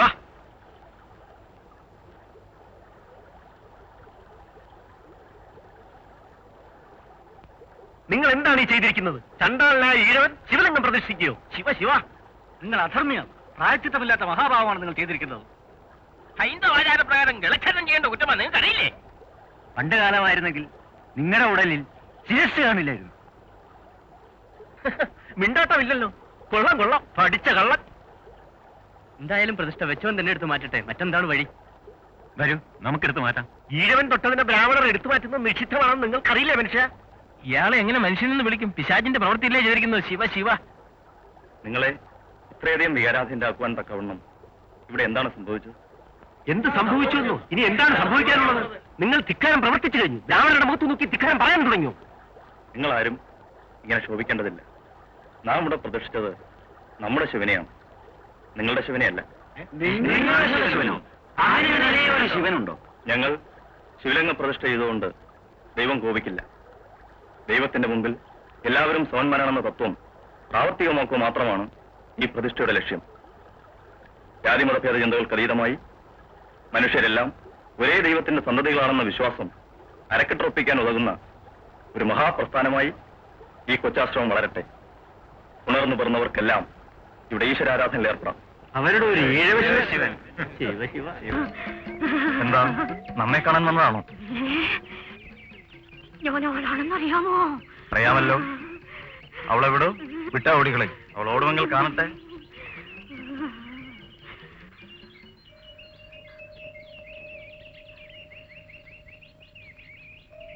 നാം പറയുന്നത് അനുസരിക്കണം കേട്ടോ. ഇനി ശല്യം ഉണ്ടാവില്ല. കൊണ്ടുപോയി 10 കുടം വെള്ളം ശിരസിൽ ധാര ചെയ്യൂ. നല്ല ഉറക്കം കിട്ടട്ടെ. ശരി സ്വാമി, വയ്ക്കുള്ളൂ. ഞങ്ങൾ പുതുതായി നിർമ്മിച്ച ക്ഷേത്രത്തിൽ തൃപ്പാദങ്ങൾ തന്നെ വന്ന് പ്രതിഷ്ഠ നടത്തി തരണമെന്ന് ഒരു അഭ്യർത്ഥനയുണ്ട്. എന്ത് പ്രതിഷ്ഠയാണ് നടത്തേണ്ടത്? കൽപ്പിക്കുന്നത് പോലെ മഹാദേവനോ സുബ്രഹ്മണ്യനോ കൃഷ്ണനോ ദേവിയോ ആരായാലും. കാറ്റും വെളിച്ചവും കിടക്കാതെ ഇരുളടഞ്ഞ് നരിച്ചീറിനും വവ്വാലിനും വാസസ്ഥാനമായി തീരാവുന്ന ഈ ക്ഷേത്രങ്ങൾ കൊണ്ട് എന്താണ് പ്രയോജനം? ക്ഷേത്രങ്ങളുണ്ടെങ്കിൽ വിശ്വാസികൾ ദർശനത്തിനായി വിളിച്ച് ശുദ്ധിയായി വരുമെന്നൊരു വിശേഷമുണ്ട്. അതും ശരിയാണ്. പക്ഷേ ക്ഷേത്രങ്ങളെല്ലാം തന്നെ ഒരുപോലെ അകവും പുറവും ശുദ്ധമായിരിക്കണം. അവിടമെല്ലാം വെളിച്ചം കിടക്കണം. പ്രതിഷ്ഠ ഒരു ദീപശിഖയായാൽ എന്താ? പോരുന്നുണ്ടോ? അതിൽ കുറച്ച് വിഷമമുണ്ട് സ്വാമി. സാധാരണ ആരാധകർക്ക് ഒരു ഉപാസനാമൂർത്തി കൂടിയേ തീരൂ. എന്നാൽ ദീപശിഖ കൂടാതെ മഹാന്മാരായ നേതാക്കന്മാരുടെ പ്രതിമകളായാൽ മതിയല്ലോ. പുരാണങ്ങളിലെ കഥാപാത്രങ്ങൾ ആദ്യകാല ജനങ്ങളുടെ നേതാക്കന്മാരായിരുന്നിരിക്കണം എന്നാണ് നമ്മുടെ പക്ഷം. കൽപ്പിച്ചത് ശരിയാണ്. എങ്കിലും ഞങ്ങളുടെ ആളുകൾ അത്ര അറിവുള്ളവരല്ല സ്വാമി. ശരി, പടിപടിയായിട്ട് വേണമല്ലോ ഉയരേണ്ടത്. നിങ്ങളുടെ ആഗ്രഹം പോലെ തന്നെയാകാം. പ്രതിഷ്ഠയ്ക്കുള്ള ഏർപ്പാടെല്ലാം പൂർത്തിയാക്കി നമ്മെ അറിയിക്കും. വിവാഹം എങ്ങനെ നടത്തണമെന്നാണ് അങ്ങ് കൽപ്പിക്കുന്നത്? ഒരു വിവാഹത്തിന് കൂടിയാൽ 10 പേർ മാത്രമേ ആകാവൂ. വധൂവരന്മാർ, അവരുടെ മാതാപിതാക്കന്മാർ, ദമ്പതികളുടെ ഓരോ സഖികൾ, ഒരു പുരോഹിതൻ, ഒരു പൗരപ്രധാനി. ഇപ്രകാരമാണ് 10 പേർ. ഭാവി ജീവിതം മുഴുവൻ ഒരുമിച്ച് കൂടേണ്ടവരായ ദമ്പതികളെ തമ്മിൽ കാണിക്കുകയും സംഭാഷണത്തിലുള്ള സൗകര്യം കൊടുക്കുകയും ചെയ്യേണ്ടതാകുന്നു. പരസ്പരം സ്നേഹിച്ച് മനസ്സാ വിവാഹം നടത്തിയവരെ സംബന്ധിച്ച് ഈ കർമ്മം നടത്തണമെന്നില്ല. ചിലർക്ക് തങ്ങളുടെ കുട്ടികളുടെ വിവാഹം ആഘോഷപൂർവ്വം നടത്തണമെന്ന് താല്പര്യം കാണില്ലേ സ്വാമി? അങ്ങനെ മോഹമുള്ള രക്ഷിതാക്കന്മാർ ചെലവ് ചെയ്യാൻ ഉദ്ദേശിക്കുന്ന തുക ബാങ്കിലോ മറ്റോ നിക്ഷേപിച്ച് അതിന്റെ രസീത് വിവാഹ സമയത്ത് തങ്ങളുടെ കുട്ടികൾക്കായി സംഭാവന ചെയ്യേണ്ടതാണ്. വർക്കലയെക്കുറിച്ച് ദക്ഷിണകാശി എന്നാണ് പണ്ടേ പറയാറ്. നമുക്കറിയാം. ഇവിടെ കർത്തവാവിന് ശ്രാദ്ധമൂട്ടാൻ ഈഴവരും മറ്റും ധാരാളം വരാറുണ്ട്. ഇനിമേൽ കർക്കിടവാവിന് കടപ്പുറത്ത് കൂടുന്നതിന് പകരം എല്ലാവരും നാം കെട്ടാൻ ഉദ്ദേശിക്കുന്ന പുതിയ മഠത്തിൽ വരട്ടെ. ശ്രാദ്ധകർമ്മങ്ങൾ ശിഷ്യന്മാർ യഥാവിധി നിർവഹിച്ചു കൊടുത്താൽ മതി. വഴിയെ ഇവിടെ ഒരു ആരാധനാ കേന്ദ്രവുമാവും.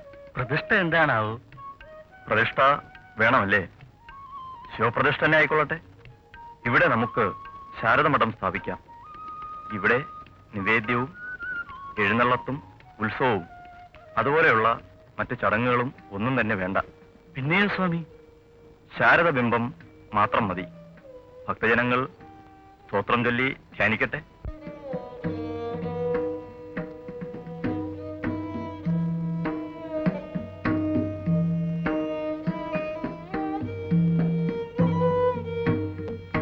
ശക്തിയായ തലവേദന, പല മരുന്നും കഴിച്ചു, ഒരു കുറവുമില്ല സ്വാമി.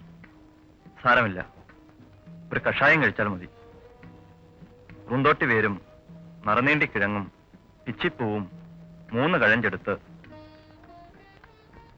നാഴി വെള്ളത്തിൽ കഷായം വെച്ച് ഒരു തുടമാക്കി സമം പാലും ചേർത്ത് ദിവസവും കാലത്ത് 2 ആഴ്ച സേവിക്കുക. വേമ്പടിക്ക് ബോധാനന്ദൻ ഒരു സിന്ദൂരവും തരും. അത് മതി, സകല അസുഖവും മാറും.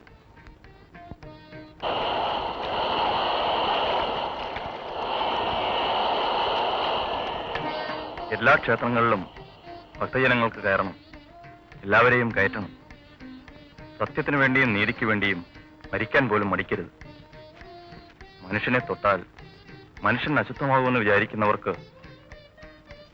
യാതൊന്നും ശുദ്ധമായി പ്രവർത്തിക്കാൻ കഴിയില്ല. കുമാരുവിന്റെ ആഗ്രഹം പോലെ വിദ്യ അഭ്യസിക്കാൻ കഴിഞ്ഞല്ലോ. സ്വാമിയുടെ അനുഗ്രഹം. സ്വാമിയാണ് വിദ്യ തന്നത്. ഈ വിദ്യ മറ്റുള്ളവർക്കും പ്രയോജനപ്പെടണമെന്നാണ് ആഗ്രഹം. അതിന് പറയൂ. ഡോക്ടർ പൽപ്പുമായി ഒരു സംഘടനയെപ്പറ്റി സംസാരിച്ചല്ലോ. ഇവിടുത്തെ അരുവിപ്പുറം ക്ഷേത്രയോഗം ശ്രീനാരായണ ധർമ്മപരിപാലന യോഗം എന്ന പേരിൽ രജിസ്റ്റർ ചെയ്ത് ഒരു വലിയ സംഘടന ഉണ്ടാക്കാൻ ഞങ്ങൾക്ക് മോഹമുണ്ട്. സ്വാമിയുടെ അനുഗ്രഹം വേണം. ശ്രീനാരായണ ധർമ്മപരിപാലന യോഗം കൊള്ളാം. നമ്മുടെ ധർമ്മം ഒരു ജാതി, ഒരു മതം, ഒരു ദൈവം മനുഷ്യന് എന്ന പോലെ. അതെ, സ്വാമിയുടെ ധർമ്മത്തെ പ്രചരിപ്പിച്ചുകൊണ്ട് സമുദായോദ്ധാരണം സാധിക്കാനാണ് ഞങ്ങൾ ശ്രമിക്കുന്നത്. കൊള്ളാം. അത് ജാതി മത വർഗരഹിതമായ ഒരു സമുദായത്തെ ലക്ഷ്യമാക്കിയുള്ളതും സ്വാതന്ത്ര്യത്തിലും സമത്വത്തിലും അധിഷ്ഠിതമായിട്ടുള്ളതുമായ ഒരു മഹാപ്രസ്ഥാനമായി വളർത്തണം. സ്വാമി, ഡോക്ടർ പൽപ്പവും അരിവിപ്പുറം ക്ഷേത്രയോഗക്കാരും ചേർന്ന് നല്ലപോലെ ആലോചിച്ച് വേണം തീരുമാനങ്ങൾ എടുക്കാൻ. ശരി സ്വാമി. സംഘടിച്ച് ശക്തരാകുവിൻ, വിദ്യയാർജിച്ച് സ്വതന്ത്രരാകുവിൻ.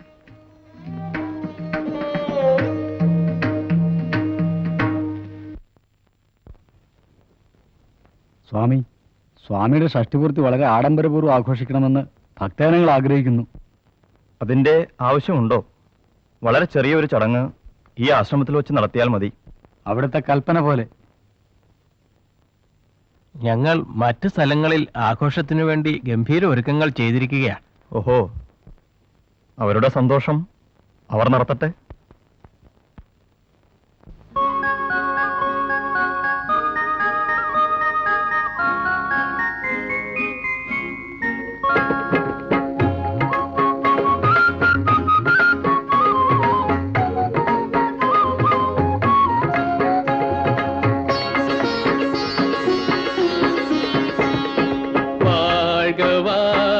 ഗുരുദേവൻ ശ്രീനാരായണ ഗുരുദേവൻ ബ്രഹ്മപദൻ പരമഹംസൻ വാഴ്ക വാഴ്ക ഗുരുദേവൻ ശ്രീനാരായണ ഗുരുദേവൻ ബ്രഹ്മപദൻ പരമഹംസൻ വാഴ്ക വാഴ്ക ഗുരുദേവൻ.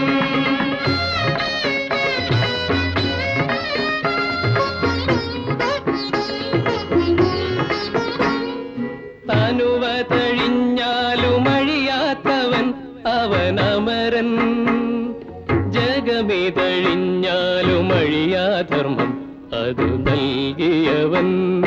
വാഴ്ക വാഴ്ക ഗുരുദേവൻ ശ്രീനാരായണ ഗുരുദേവൻ ബ്രഹ്മപദ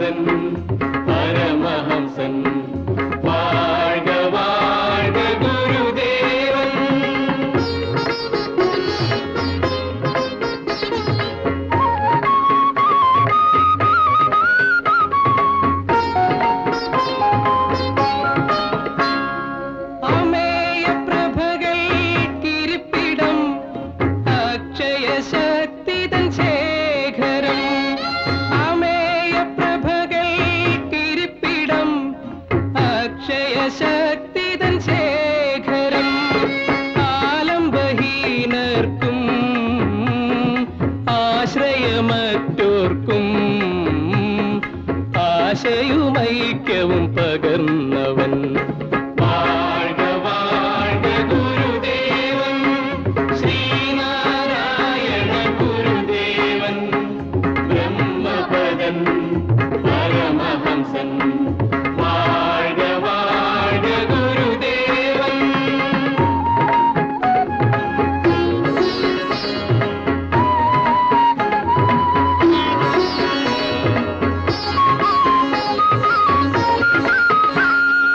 അവന്റെ മാസ്മര ദർശനത്തിൽ താഴ്ത്തും ശിരസത്ര ബലിഷ്ഠനും അവന്റെ മാസ്മര ദർശനത്തിൽ താഴ്ത്തും ശിരസത്ര ബലിഷ്ഠനും ഏതു നൃശംസനും നിർമ്മലനായിടും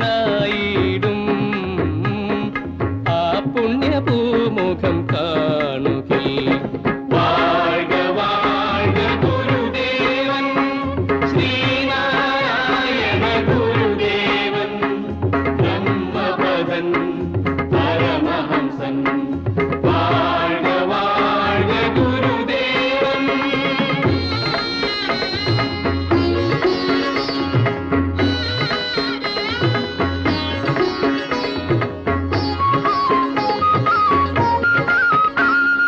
വിണ്ണിൻ മടിയിൽ പിറന്നൊരാ വെള്ളി നക്ഷത്രത്തിൻ മിന്നല വിണ്ണിൻ മടിയിൽ പിറന്നൊരാ വെള്ളി നക്ഷത്രത്തിൻ മിന്നല വെണ്ണിക്കൊടി പറത്തി വാണദുരാചാരം ഒന്നിച്ചു വീണു തകർന്നടിഞ്ഞു വാഴ്ക വാഴ്ക ഗുരുദേവൻ ശ്രീനാരായണ ഗുരുദേവൻ ബ്രഹ്മപദൻ പരമഹംസൻ വാഴ്ക വാഴ്ക ഗുരുദേവൻ.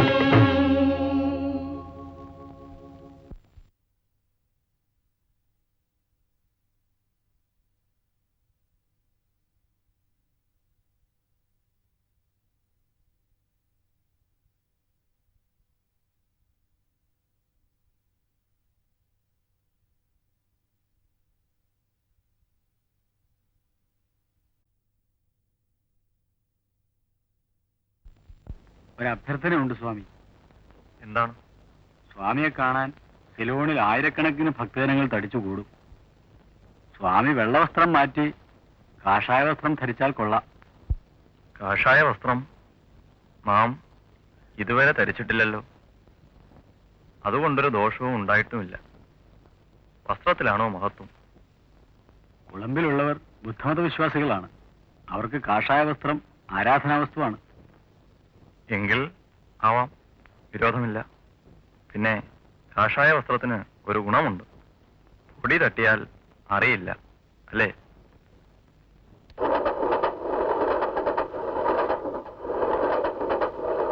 എന്താ പേര്? നാരായണൻ. യാതിലാരാ? ആരാണെന്ന് തോന്നുന്നു. കണ്ടിട്ട് മനസ്സിലാവണില്ല. കണ്ടാൽ മനസ്സിലാവുന്നില്ലെങ്കിൽ പിന്നെ കേട്ടാൽ എങ്ങനെ മനസ്സിലാവും?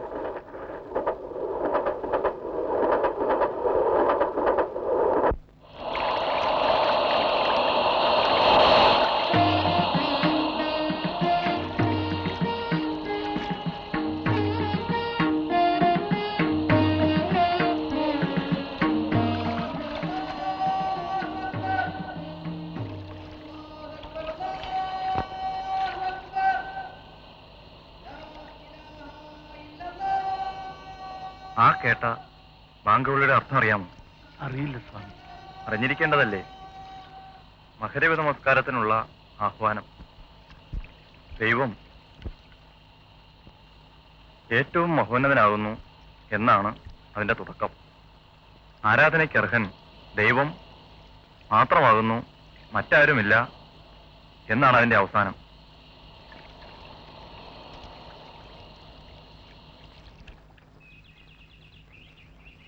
വേദാന്തം അധികമൊന്നും പഠിക്കുവാനില്ല. ഒരു തിര എങ്ങനെ കടലിൽ നിന്നും അന്യമല്ലയോ അതുപോലെ ഇക്കാണുന്ന പ്രപഞ്ചം യഥാർത്ഥ സത്തയിൽ നിന്നും അന്യമല്ല. ഇത് അറിഞ്ഞിരുന്നിട്ടും വീണ്ടും മറന്നു പോകുന്നു. മറക്കരുത്. നിത്യസാധന കൊണ്ട് ഈ അറിവിനെ നിലനിർത്തണം. ഇങ്ങനെ ബുദ്ധിമുട്ടി ഈ അറിവിനെ നിലനിർത്തിക്കൊണ്ട് എന്താണ് ലാഭം? വെറുതെ ഇരുന്നാൽ മതിയല്ലോ. ഏത് ദോഷമാണോ ഇല്ലാത്ത പ്രപഞ്ചത്തെ ഉണ്ടാക്കി കാണിക്കുന്നത്, ആ ദോഷം തന്നെയാണ് ഈ ചോദ്യത്തെയും ബാധിക്കുന്നത്.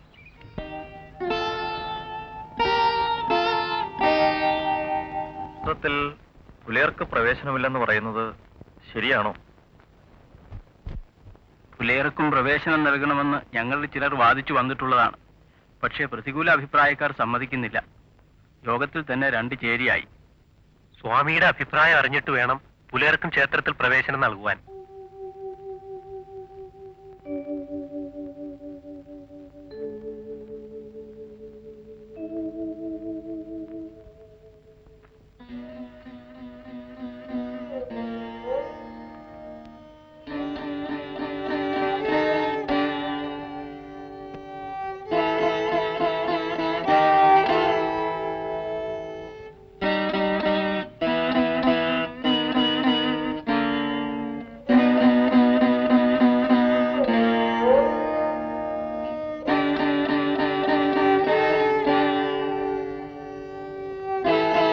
മൂർക്കോത്തുകുമാരന്റെ അഭിപ്രായത്തോട് നാം യോജിക്കുന്നു.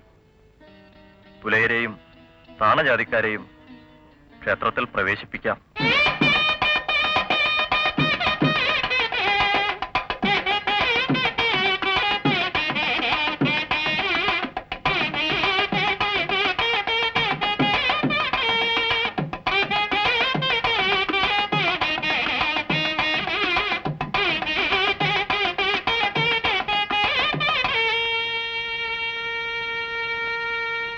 എന്താ ഒരു തർക്കമുള്ളതുപോലെ തോന്നുന്നു?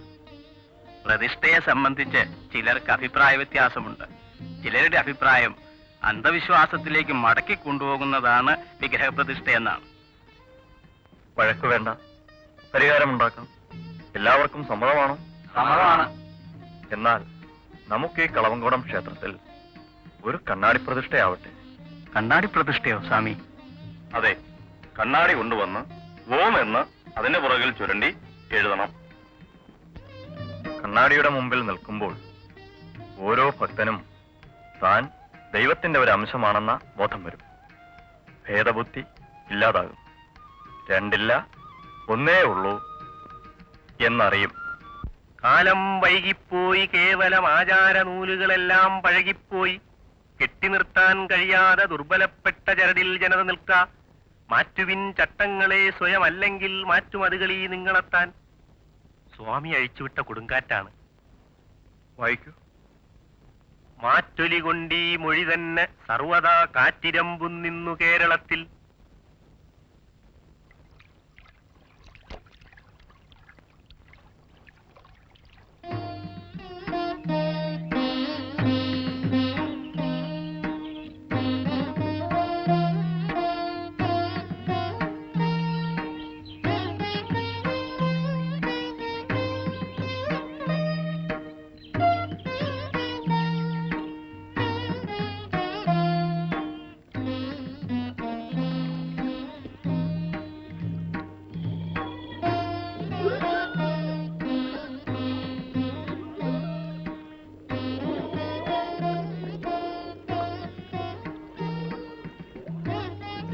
പുഴയിലെ ഒഴുക്ക് ഇപ്പോൾ നിർമ്മലമായിരിക്കുന്നു.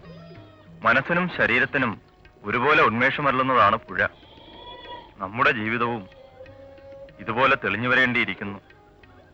ഇന്നത് കലങ്ങിയ അവസ്ഥയിലാണ്. എന്തെല്ലാം ചെയ്താലാണാവോ അത് തെളിയുക?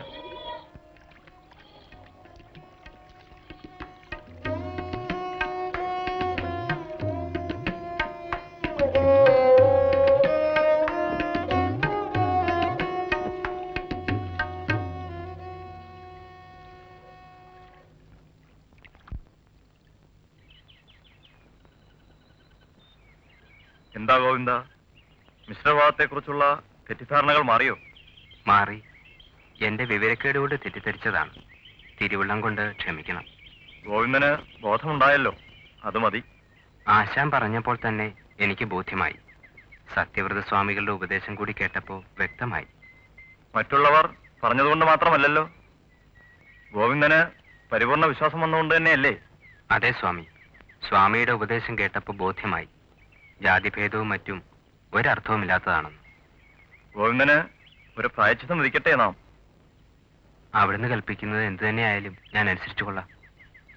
അതിന് പറ്റിയത് മകളുടെ വിവാഹത്തിന് ജാതിഭേദമില്ലാതെ എല്ലാവരെയും ക്ഷണിച്ച് വിവാഹസദ്യ മിശ്രഭോജനമാക്കണം.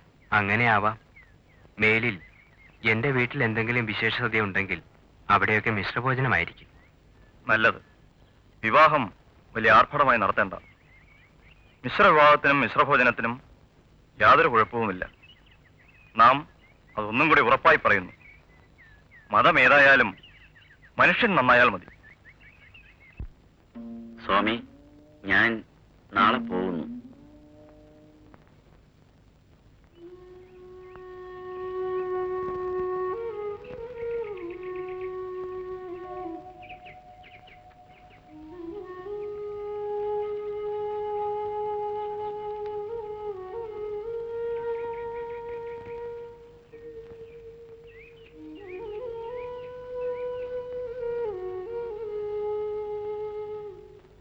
കുമാരു പോയി അല്ലേ?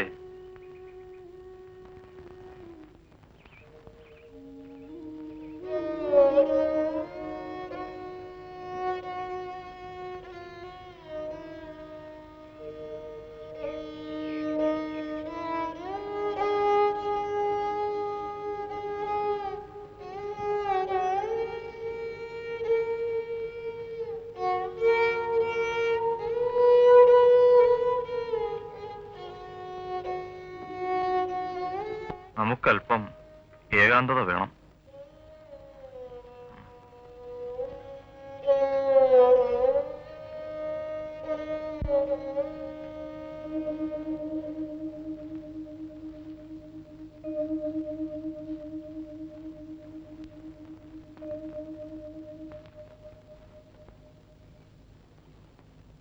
ആട്ടിൻപാലും പശുവും പാലും നാം കുടിക്കുന്നില്ലേ സ്വാമി?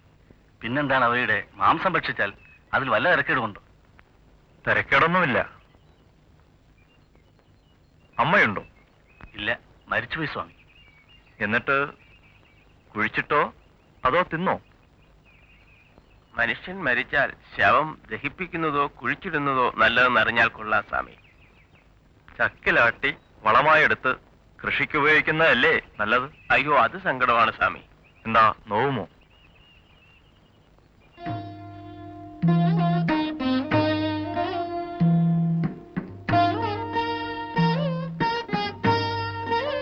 എന്താ, സഞ്ചാരം സുഖമായിരുന്നോ? അതെ സ്വാമി. ബർമ്മയിൽ ക്ഷേത്രങ്ങളിൽ വിഗ്രഹങ്ങളുണ്ടോ? ഹിന്ദു ക്ഷേത്രങ്ങളിൽ ഉള്ളതിലധികം വിഗ്രഹങ്ങളുണ്ട്. അത് മുടി വെട്ടുന്നത് പോലെയാണ്. വെട്ടും തോറും വേഗവും അധികവും വളരാൻ തുടങ്ങും. വിഗ്രഹം പാടില്ലെന്ന് നിർബന്ധിച്ചതുകൊണ്ടായിരിക്കാം ഇത്ര വർദ്ധിച്ചത്.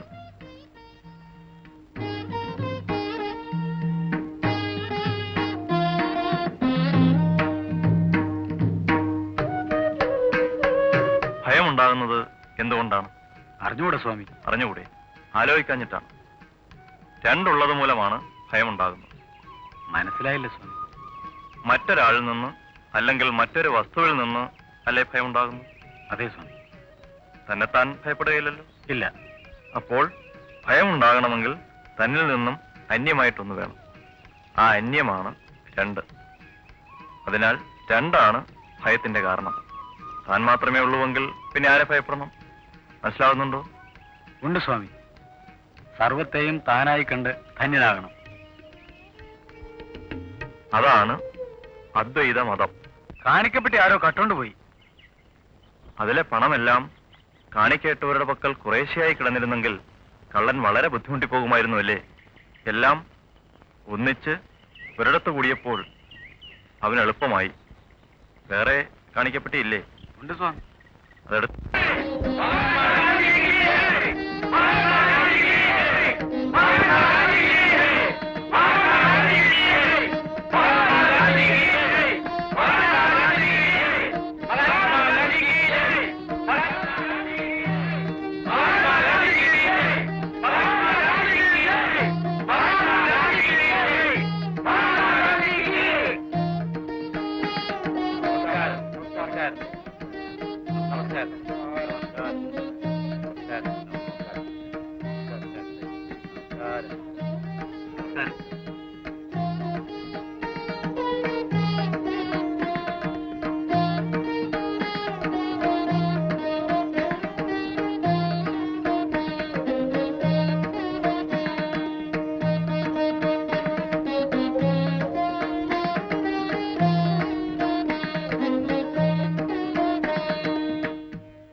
ഭാഷ അറിയില്ല അല്ലേ? ഇല്ല. മഹാത്മജിക്ക് സംസ്കൃതം അറിയൂ? ഇല്ല. അയിത്തം ഇല്ലാതാക്കാൻ വൈക്കത്ത് നടക്കുന്ന സത്യാഗ്രഹ പ്രസ്ഥാനത്തിൽ സ്വാമിജിക്ക് അഭിപ്രായ വ്യത്യാസമുണ്ടോ? ഇല്ല. അത് ഭംഗിയായി നടക്കുമെന്നാണ് നമ്മുടെ അറിവ്. അക്രമരഹിതമായ സത്യാഗ്രഹമല്ല, മറിച്ച് ബലപ്രയോഗമാണ് അവകാശ സ്ഥാപനത്തിന് വേണ്ടതെന്ന വാദത്തോട് സ്വാമിജി യോജിക്കുന്നുണ്ടോ? ബലപ്രയോഗം നല്ലതല്ലെന്ന് തന്നെയാണ് നമ്മുടെ അഭിപ്രായം. അധകൃതരുടെ സ്വാതന്ത്ര്യ ലബ്ധിക്ക് മതപരിവർത്തനമാണ് വഴിയെന്ന് ചിലർ വിശ്വസിക്കുന്നു. സ്വാമിജിയുടെ അഭിപ്രായം? മതപരിവർത്തനത്തിലൂടെ അവർ സ്വതന്ത്രരാകുന്നുണ്ട്. ഇത് കാണുമ്പോൾ ജനങ്ങൾ അങ്ങനെ ചിന്തിക്കുന്നതിൽ അവരെ കുറ്റപ്പെടുത്താനാവില്ല. ആധ്യാത്മികമായ മോക്ഷലാഭത്തിന് ഹിന്ദുമതം മതിയാകുമെന്ന് സ്വാമിജി വിചാരിക്കുന്നുണ്ടോ? ധാരാളം പര്യാപ്തം തന്നെ. അന്യമതങ്ങളിലും മോക്ഷമാർഗമുണ്ടല്ലോ. ലൗകിക സ്വാതന്ത്ര്യത്തിനാണല്ലോ നാം ഇപ്പോൾ ശ്രമിക്കുന്നത്. അത് സഫലമാകാതെ വരുമോ? അതിന്റെ രൂഢമൂലതയോർത്താൽ പൂർണ്ണ ഫലപ്രാപ്തിക്ക് മഹാത്മജി വീണ്ടും ജനിക്കേണ്ടി വരുമെന്നാണ് തോന്നുന്നത്. സ്വാമിജിയുടെ ക്ഷേത്രങ്ങളിൽ എല്ലാവർക്കും പ്രവേശനമുണ്ടോ? എല്ലാവർക്കും. പുലയ സമുദായത്തിലെയും പറയ സമുദായത്തിലെയും കുട്ടികൾ മറ്റുള്ളവരോടൊപ്പം ശിവഗിരിയിൽ താമസിച്ച് പഠിച്ചു വരുന്നു. ആരാധനകളിലും സംബന്ധിക്കുന്നു. ഭാരത സമൂഹത്തിന്റെ നിലനിൽപ്പിനും വളർച്ചയ്ക്കും ജാതി വ്യവസ്ഥ ഒട്ടൊക്കെ അനിവാര്യമല്ലേ? അല്ലെന്ന് തന്നെയാണ് നമ്മുടെ ദൃഢമായ വിശ്വാസം. ജാതി വ്യവസ്ഥ മനുഷ്യവർഗത്തിന്റെ തന്നെ പുരോഗതിക്ക് തടസ്സമാണ്. എല്ലാ മനുഷ്യരും ഒന്നുപോലെയാണെന്നല്ലേ സ്വാമിജി പറഞ്ഞത്? ആ മാവിൽ നോക്കൂ, എല്ലാ ഇലകളും ഒരുപോലെ അല്ലല്ലോ. എല്ലാ ഇലകൾക്കും ഒന്നുപോലെ കാറ്റും വെളിച്ചവും ലഭിക്കാനിടയായാൽ കേടുകൾ മാറിക്കിട്ടും. പക്ഷെ ഒന്നുണ്ട്, ആ ഇലകളുടെ ചാറ് പിഴിഞ്ഞെടുത്താൽ എല്ലാറ്റിനും ഒരേ രസമായിരിക്കും. അത് കൂട്ടിച്ചേർത്താൽ വേർതിരിക്കാനും സാധ്യമല്ല. മുരടിച്ചിരുന്നാലും ജീവിതധർമ്മത്തിൽ ഇലകൾ തമ്മിൽ വ്യത്യാസമില്ലല്ലോ. അത് ശരിയാണ്. ആ തത്വത്തോട് ഞാൻ യോജിക്കുന്നു. അങ്ങേ കണ്ട ഈ നിമിഷം മുതൽ ഞാനൊരു പുതിയ വ്രതമെടുക്കുന്നു. ഹരിജനങ്ങളെ ഉദ്ധരിക്കുക. ഈ വൃക്ഷത്തിന്റെ ഇലകൾക്കും ഞരമ്പുകൾക്കും അതിന്റെ ചാറിനും വ്യത്യാസമില്ലാത്തതുപോലെ മനുഷ്യരക്തത്തിനും വ്യത്യാസമില്ല. എല്ലാ മനുഷ്യരിലെയും രക്തത്തിന് ഒരേ നിറമാണ്. ഇന്ത്യയുടെ തെക്കേ അറ്റത്തു നിന്നും വീശിത്തുടങ്ങി ഈ കൊടുങ്കാറ്റ് ഇന്ത്യയുടെ മറ്റു ഭാഗങ്ങളിലേക്കും വ്യാപിക്കട്ടെ.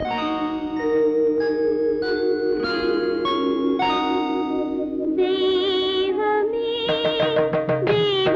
കാത്തുകൊള്ളുക, കൈവിടാതിങ്ങ്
മനുഷ്യരെല്ലാം ഒറ്റ ജാതി.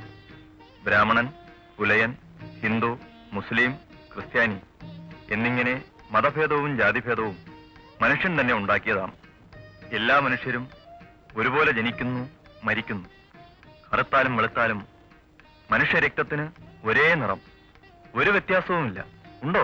ഇല്ല സ്വാമി. ദൈവത്തിന്റെ മുമ്പിൽ നാം എല്ലാം ഒന്നു തന്നെ. ജാതിഭേദവും അയിത്തവും തീണ്ടലുമൊക്കെ കൃത്രിമമാണ്. കയ്യൂക്കും സ്വാർത്ഥതയും ഉണ്ടായിരുന്ന ഒരു നിഷ്ഠൂര ജനവിഭാഗം ശക്തിഹീനർക്കെതിരെ ഏർപ്പെടുത്തിയ നീച സമ്പ്രദായം.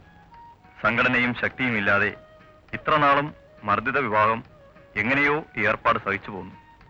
ഈ അസമത്വവും അസ്വതന്ത്രതയും ഉടച്ചു നിൽക്കേണ്ട കടമ നമ്മൾ ഓരോരുത്തരിലുമുണ്ട്. സാഹോദര്യവും സൗമനസ്യവും നാം കെട്ടിപ്പടുക്കണം.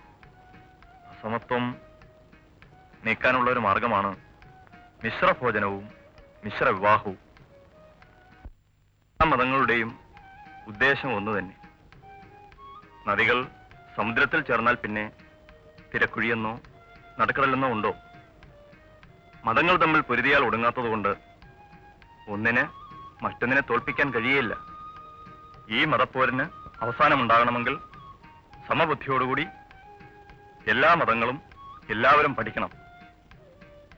അപ്പോൾ പ്രധാന തത്വങ്ങളിൽ അവയ്ക്ക് തമ്മിൽ സാരമായ വ്യത്യാസമില്ലെന്ന് വെളിപ്പെടുന്നതാണ്. അങ്ങനെ വെളിപ്പെട്ട് കിട്ടുന്ന മതമാണ് നാം ഉദ്ദേശിക്കുന്ന ഏകമതം. ത്യാഗം കൂടാതെ ഒരു വലിയ കാര്യവും ലോകത്തിൽ നാം സാധിക്കുന്നില്ല. നിങ്ങൾ എല്ലാവരെയും സ്നേഹിക്കണം, നിങ്ങളുടെ ശത്രുക്കളെയും സ്നേഹിക്കണം. നമ്മുടെ സ്വാതന്ത്ര്യത്തിനുള്ള സകല ശ്രമങ്ങളും അന്യരെ കൂടി ഉയർത്തുന്നതായിരിക്കണം. നമ്മുടെ സകലവിധമായ ഐശ്വര്യങ്ങൾക്കും കാരണഭൂതനായ ശ്രീനാരായണ പരമഹംസൻ നമ്മോട് ഉപദേശിക്കുന്നത് അയലുതഴപ്പതിനായ അതിപ്രയത്നം നയമറിയും നരൻ ആചരിച്ചിടേണം, അവനവൻ ആത്മസുഖത്തിനാചരിക്കുന്നവ അവരെന്നു സുഖത്തിനായി വരേണം എന്നാകുന്നു. ഇതിനേക്കാൾ ഉത്കൃഷ്ടമായ ഒരു ഉപദേശം ഒരാചാര്യനും ഇതുവരെ മനുഷ്യ സമുദായത്തിന് ദാനം ചെയ്തിട്ടില്ല. ആ ദിവ്യപാതരുടെ ഉപദേശമനുസരിച്ച് നമ്മുടെ ആധ്യാത്മിക ആചാരങ്ങളെ ക്രമപ്പെടുത്തി ജീവിക്കുന്ന ഋഷീശ്വര സന്താനങ്ങളായ നമുക്ക് നമ്മുടെയും ലോകത്തിന്റെയും സ്വാതന്ത്ര്യ സമ്പാദനത്തിനുള്ള ഏറ്റവും സ്വീകാര്യമായ നയം സത്യാഗ്രഹമാകുന്നു.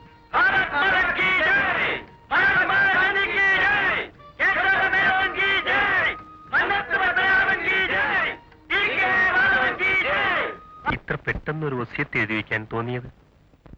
നമ്മുടെ സന്ദേശങ്ങൾ പ്രചരിപ്പിക്കുന്നതിന് ഒരു സന്യാസി സംഘം ആവശ്യമാണെന്ന് തോന്നിയതുകൊണ്ട് തന്നെ. അതിന് നമുക്കൊരു സംഘടനയുണ്ടല്ലോ, ശ്രീനാരായണ ധർമ്മ പരിപാലന യോഗം. അതിന് പല പരിമിതികളുമുണ്ടെന്ന് നാം മനസ്സിലാക്കുന്നു. ബ്രഹ്മചാരികളാകാൻ മനസ്സുള്ള യുവാക്കളെ തിരഞ്ഞെടുത്ത് പഠിപ്പിച്ച് അവരിൽ മനസ്സും യോഗ്യതയുമുള്ളവർക്ക് സന്യാസം നൽകി പരോപകാരാർത്ഥം പ്രവർത്തിപ്പിക്കണം. നമ്മുടെ കാലശേഷം ബോധാനന്ദൻ അനന്തരഗാമിയായി കാര്യങ്ങളൊക്കെ കൊണ്ടു നടക്കട്ടെ.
അസ്തമനം കൺകുളിർക്കെ ഒന്ന് കാണട്ടെ.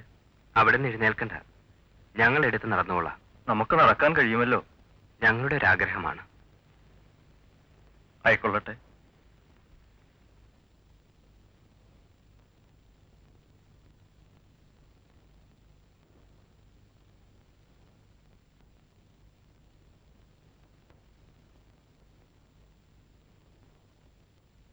ഉദയം ഉന്മേഷവും ഉത്സാഹവും പ്രദാനം ചെയ്യുന്നു. അസ്തമനം ശാന്തതയും, നിതാന്ത ശാന്തത.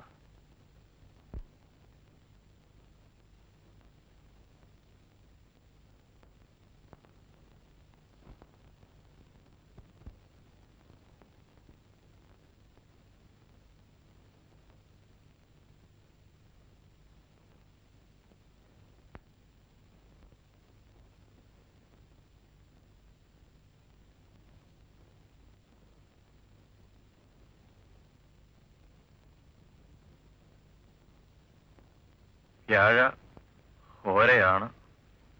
ഗുരുവിന് പോകാൻ കൊള്ളാം. സ്വാമി, ഇനി നമുക്ക് വ്യവഹരിക്കുന്നതിന് പാടില്ല.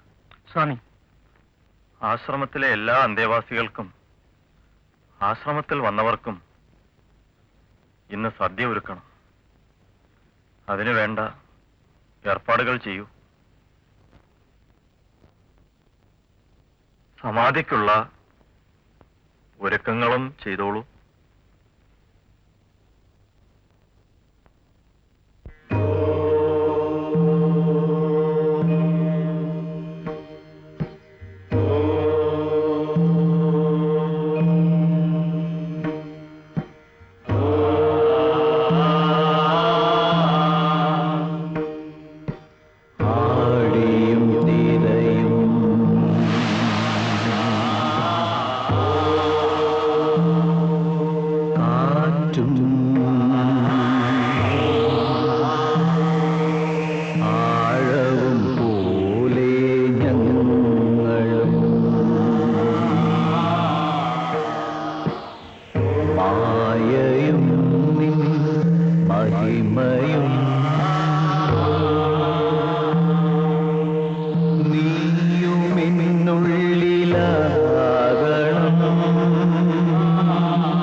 സുഖം